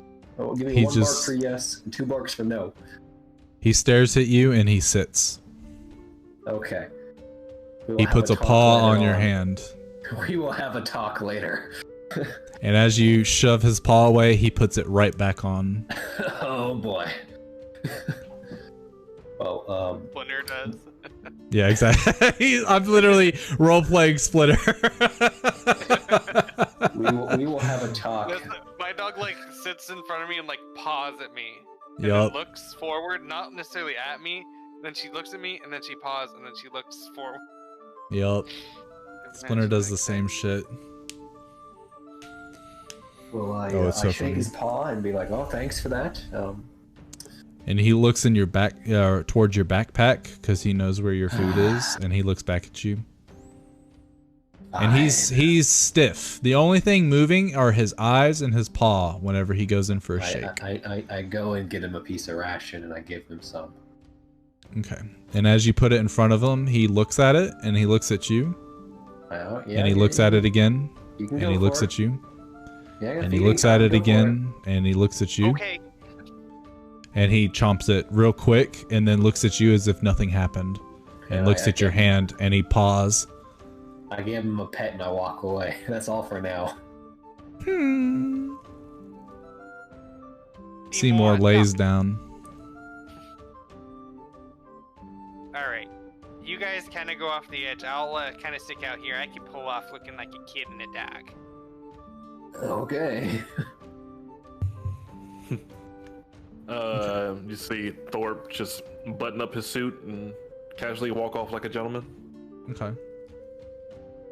Since the other two are not there, is there any particular RP between Thorpe and Lloyd that needs to happen?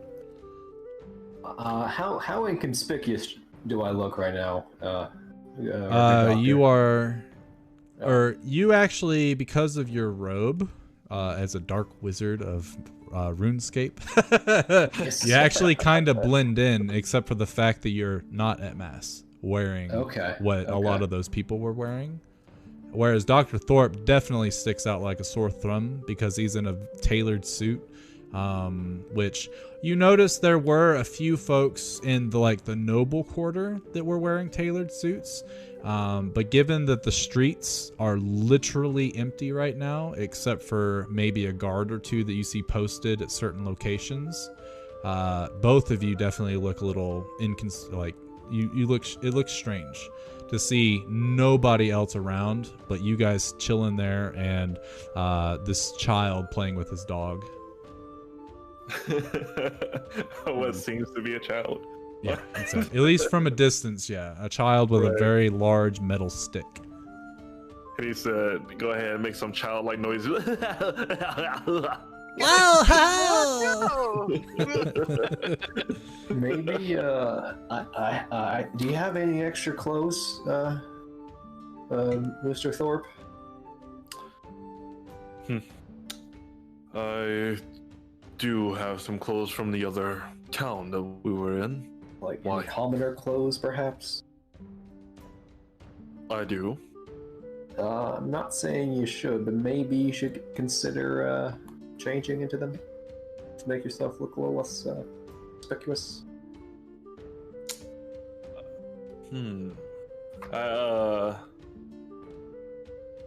look at my look at my suit and jacket and everything. I'm like, maybe you're right. Very well. And I find a spot that is unseen and see if I can change into those clothes. Very, very easy to do right now. Literally every alleyway you go down, you don't see a soul. All right, I put that on, and then whatever robe that those common clothes came with, I just put the hood on. Just come back out. How far away is that fort below us, Brady? I believe this is to scale, so it's within 200 feet. Is there anybody there that we can see? Yes, guards. Oh. They have guards posted outside. Obviously, they're more relaxed at this time because no one's really about, so they're not like standing at attention or anything, but they're casually glancing around, and on occasion you've seen them look over your direction, at least when you guys were standing on the dirt road. But they seem to not really care that there's a child outside playing with the dog right now. Okay. I'll just wait till Thorpe gets back. Yeah, it takes him like a minute, maybe two, maybe 3 minutes to make sure his suit doesn't get dirty and stuff like that when he takes it off, being that he is in the middle of an alleyway. Okay. But Thorpe comes back, and as Thorpe's coming back, you can hear the neighing of horses, and Jim, you see that the stable boy is on his way back towards you. He'll probably be at your location in like 10 to 30 seconds. Is he alone? Yes. I'm sure he sees me. Mm-hmm. And then I like get on. I have Seymour, and I go, and then follow him towards like the group. Okay. And like lead him towards the group. Yeah. So you lead him away. Okay, perfect. So you lead him out of the towards the main street, and then you cut in one of the alleys, and the boy gets closer. He stops, gets out, and meets you guys in the alley. Obviously, he's looking over his shoulder. Right, they didn't ask many questions for me. They kind of know what we got to do, but I could see that they had a lot of what looked to be like herbs and different things that were dried out, things I've never seen before. Also, they had like a big old iron pot that they said smelt like devil's juice or something like that. I don't know exactly what it is, but I think they think you're arcane users. I look over to Thorpe. Did you take herbs with us? I can't remember. And the thing about it is this secret compartment is news to all of you. None of you ever checked the cart, so you didn't know what was in it. Yeah. No, I'm just asking, like, did you take herbs from the town or two back? No, only things that I have are ingredients to cook. And did you leave them in the cart or no? No. Yeah, all of this stuff was in the compartment. They also found what looks to be a book. They said they can't even read the book, though. It's all a bunch of gibberish and symbols and stuff like that. And he's like, and if my mind serves me correctly, they think that you're arcane users because of it. Are you arcane users? No, not us. No. Well, that's good. That cart compartment's news to us too. Oh, so you stole it then? Jesus Christ! I wouldn't say no. We didn't steal it. We got it a couple towns back, and he scratches his head. I'm not understanding. Why would someone sell you a cart and not tell you about the secret compartment in it? I take 5 gold and I put it in his hand. Shake it and say, "Thank you for your help." Oh, well, 5 gold's not enough. It's 100, or it's 225 gold for the horses in the cart. I thought we already paid him for the cart. No, I don't know what the dividend is that everyone's doing. Just because Jay and Trina aren't here, I would make a mental note of how much all 3 of you pay, and then see if they would be willing to pay any of it. And I'm sure they will, but I know you guys have enough gold to do. I'll pay much a was? platinum piece, so that leaves 125. Yeah, I'll pay for both Platinum horses. pieces count as 10 gold a piece, not 100. Who? Oh, really? Yeah. Yeah, 1 platinum is 10 gold.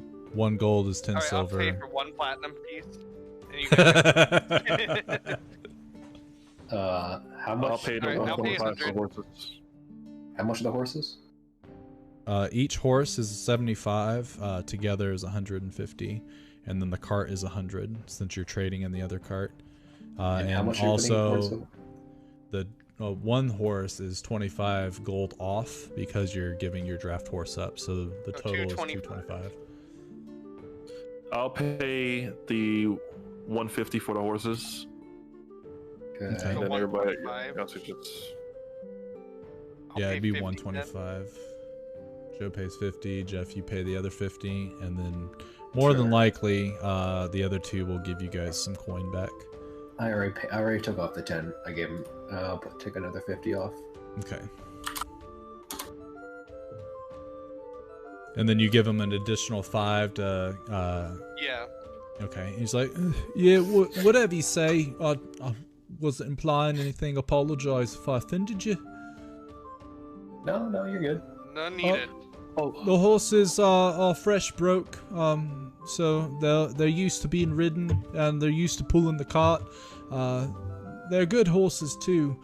We don't name them intentionally so that you can name them whenever you want. But they do.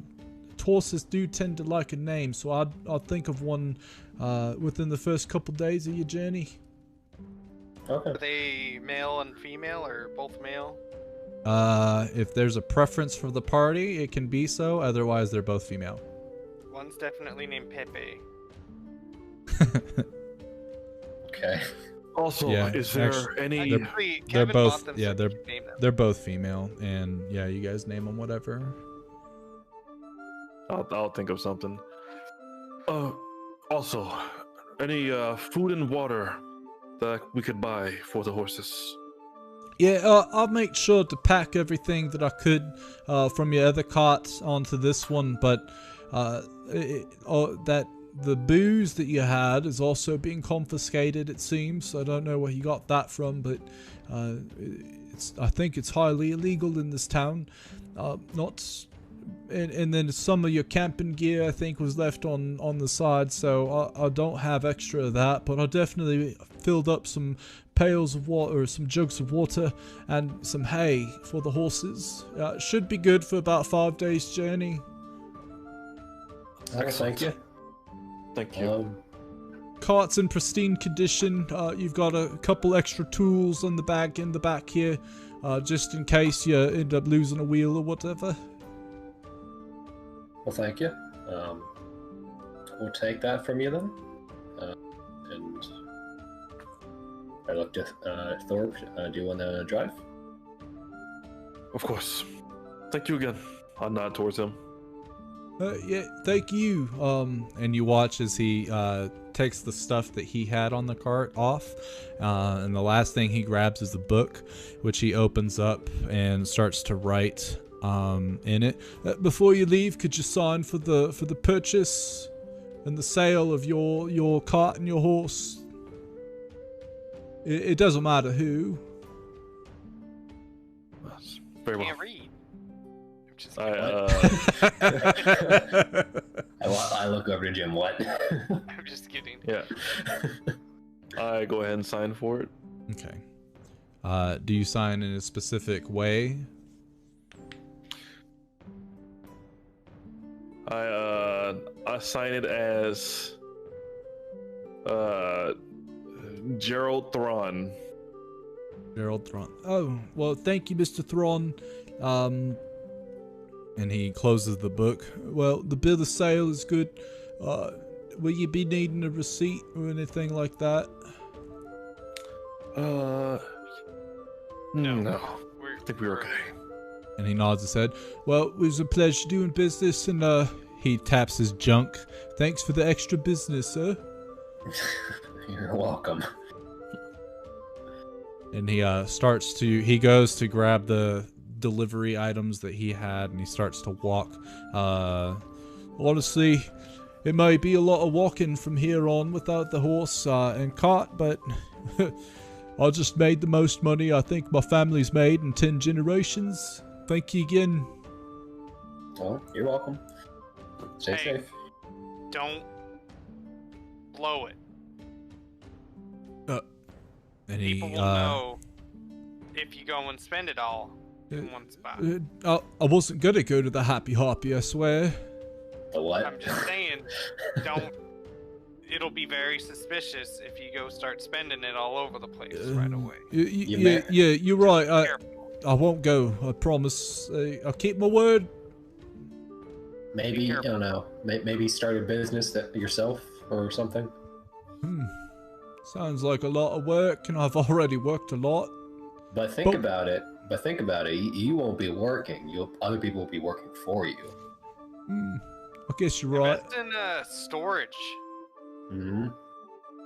Yeah, well, you can just have a storage thing going. You pay people to watch. Pay you monthly. Yeah. And Perhaps maybe we could be at a tavern and talk business then, maybe. Sounds like you guys got a lot of ideas, and perhaps maybe you'd like to invest. Nah, I don't know if we have the most time talking at the moment, but if we're ever in town again, we'll be sure to hit you up. yeah, we're leaving. Yeah. Oh, you're leaving town. Oh, well. Yeah. Very well then. Thanks again, and if you do ever come back, definitely come and say hello at the stables. Mm-hmm. Yeah, but be careful with that What's money. your name? Invest it nice. I'm Osgood. All's good, man. Appreciate it again. I got to get back to work before mass is done. Of course. And he nods, and you can see that he's got this wider smile on his face now, and he begins to walk away and do whatever it is that he's doing. Alright, guys, let's get the fuck out of here. I hope we.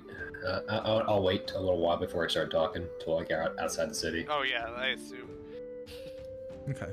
I set up in the driver's seat, have my hood on still, and wait for everybody to get on and then start riding. There's like a covered canvas cart? Yeah, it's got a cover on it, so. One person and only one person, roll me a D100. And don't roll 25 or less. Okay, but go for it. Okay. So as you guys start to pull out from the alleyway, you hit this alleyway and this way, just trying to get to the spot that probably has the least amount of views from any of the churches and stuff like that. And you get to the gate, and as you're coming out, the gate is wide open, and the guards look at you all, and as you're leaving, y'all all leaving during mass? Yeah. Whatever for? Well, why aren't you at mass? Cause, and he looks at the gate. Kinda obvious, I'm guarding the city. I'd love to be at mass, but I can't go, which makes me question why you're leaving mass. And 45 minutes early, if that. As he pulls out a watch and looks at it. Oh, wait! You're all delivering supplies to the devoted Temple of the Wretches, are you? Yeah, we're late for the Temple of the Wretches. I was trying to find it on the map. Oh, I apologize. I forgot that they was needing supplies and stuff for today's ceremony. Oh, be on your way, and may the All-Father be with you. Well, thank you. You as well. And you guys get out of there inconspicuous, and you start down the trail, which I'm pretty sure you would know that there's only yeah, someone of you rolled history enough to where you know there's 2 trails that lead into the town. One that comes from the trade road, and the other that heads towards the port city that is about an hour's away from the capital. So as you guys start to ride, there's no one that really sees you leaving except for the guards at this final little shack, which they see as you leave, but they're not really in a position to stop you or anything like that. And you guys start to get towards the farmland and things like that, where you make it on your way outside of Krayot. Okay. We did it. Did we inadvertently kill that man? I'm worried about him. We did everything in our power to not. I know. I said we set him up to not die. I mean, if he doesn't. So Noob Jr., if you're still here, this hopefully is he the spends map money wisely, of the world that I've created. It is only So this is what they have to reference. Well, for This is him. essentially It's what on they get him. to explore at that in point. this game. Cassiel, So it's maybe. pretty neat. It's At the unfinished. top, but There's more Cassiel things that would've I done want to that. put in like this area and on some of these islands, and Okay, probably well, spruce this up a bit. But He said something for the about most part, this a is secret neat. compartment in the cart. I mean, we did steal the. Oh, I didn't. Yeah. I guess I'll play that. Did you guys steal that cat? I steal is a strong word. There was It a was cart some there. grand Glad on theft it. carto.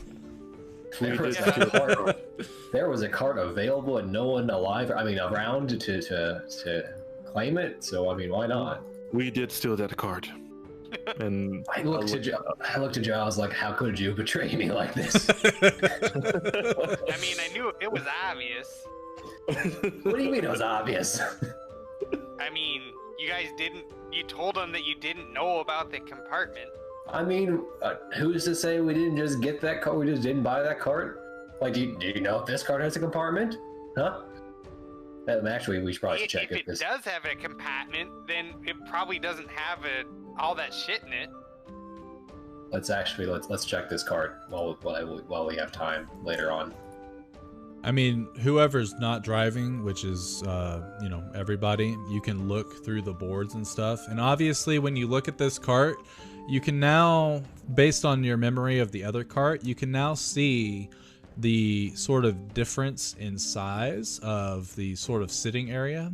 The sitting area where you would load up and stuff like that was actually like abnormally high from what you would expect from a cart. Carts are meant to be like loading and unloading supplies, but that one, for whatever reason, was a lot taller.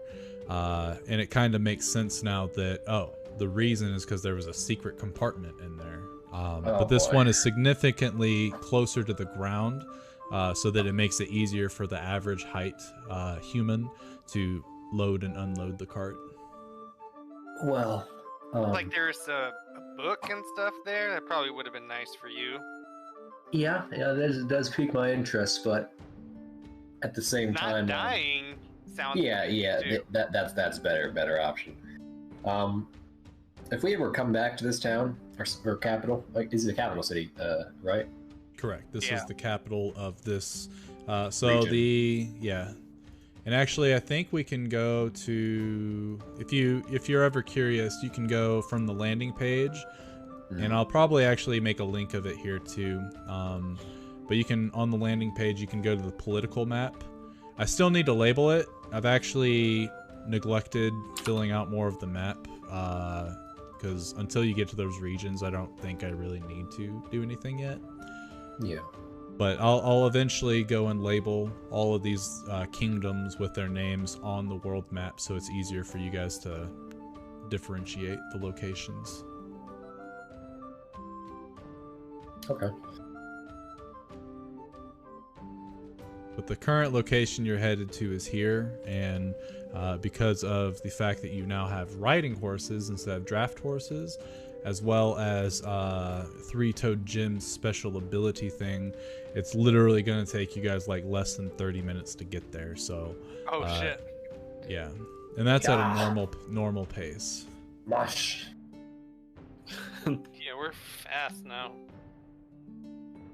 So We did all this, and they can't even take them on a boat. Yeah, so the riding horses, they have a movement speed of 60 instead of the draft horse, which I think is 40. Yeah, 40. So you've increased your speed pretty much by half. So you've increased your speed by 1.5. I look over to Wowie Thorpe wow. and say, 1.5 and then times 2. Yeah, So times my 2, so double by... speed gets even more amplified. Damn, we cruising. Yep, I lean so over. me making the world bigger was all for naught. I'm just joking. Min max to the max, baby. Especially when we're actively moving now instead of chilling out everywhere. Yeah, chilling for fucking 30 sessions on the span of 2 days. Hey man, hey, there's so much to do in that town. There was a lot, and that probably was the downfall. But I mean, it was tight. I liked playing there. And no one didn't like it. It just was funny that we gained 3 levels in 2 days. Yeah. I feel like I'm missing something. When they were still, you guys were still playing in the other group, Jeff. Yeah. When they were playing, but their campaign before they TPK'd, they literally spent over the course of in-game time of like 3 days. They spent like 20 sessions in the span of 3 days. What? This is a very roleplay central group. Okay. Which is lovely. That's my favorite aspect of the game. In all honesty, but it's just funny. It's just really funny. So as you guys start to ride towards the wind, that is where we are going to end tonight's session. I'll make sure that Gerald and Kirsten know that you guys only talk to Lord Saxon. So if they have any questions, we'll probably start next session with them being able to ask, and we can kind of like go back in time to that conversation and then pop back to you guys leaving the town quite quickly. So I'm gonna end my stream real quick. I'll be right back. All right, so very, very, very simple session. Obviously, they wanted to book it out of Krayat before they ended up getting caught by Gower. Because, yeah, if they would have gotten caught by Gower, I don't think combat would have ensued just yet. It might have, especially because it's during Mass, so there's no one around. There's no real witnesses. But eventually, now that Gower sees what they're doing, or will eventually see what they're doing as he investigates the disappearance of this group, he's definitely going to come looking for him. So they may think that Saxon was their big bad evil guy, and he still could be, but right now he wants to work with the party. Right now it's Gower that they need to fear. So thanks everyone for coming out. Hopefully you enjoyed. iNoob Jr. I think what I'll do, because my wife just got home, she's pulling in the garage right now. Next time I stream, which will probably actually be Monday, because I work all through the weekend. So on Monday, when I'm streaming Monster Hunter, if you end up hopping on, I can come back on here and kind of show you a little bit of what D&D is if you'd like. But other than that, thanks everyone for coming out and following the channel. Your support means a lot to me and my party. And until we see you next time, peace.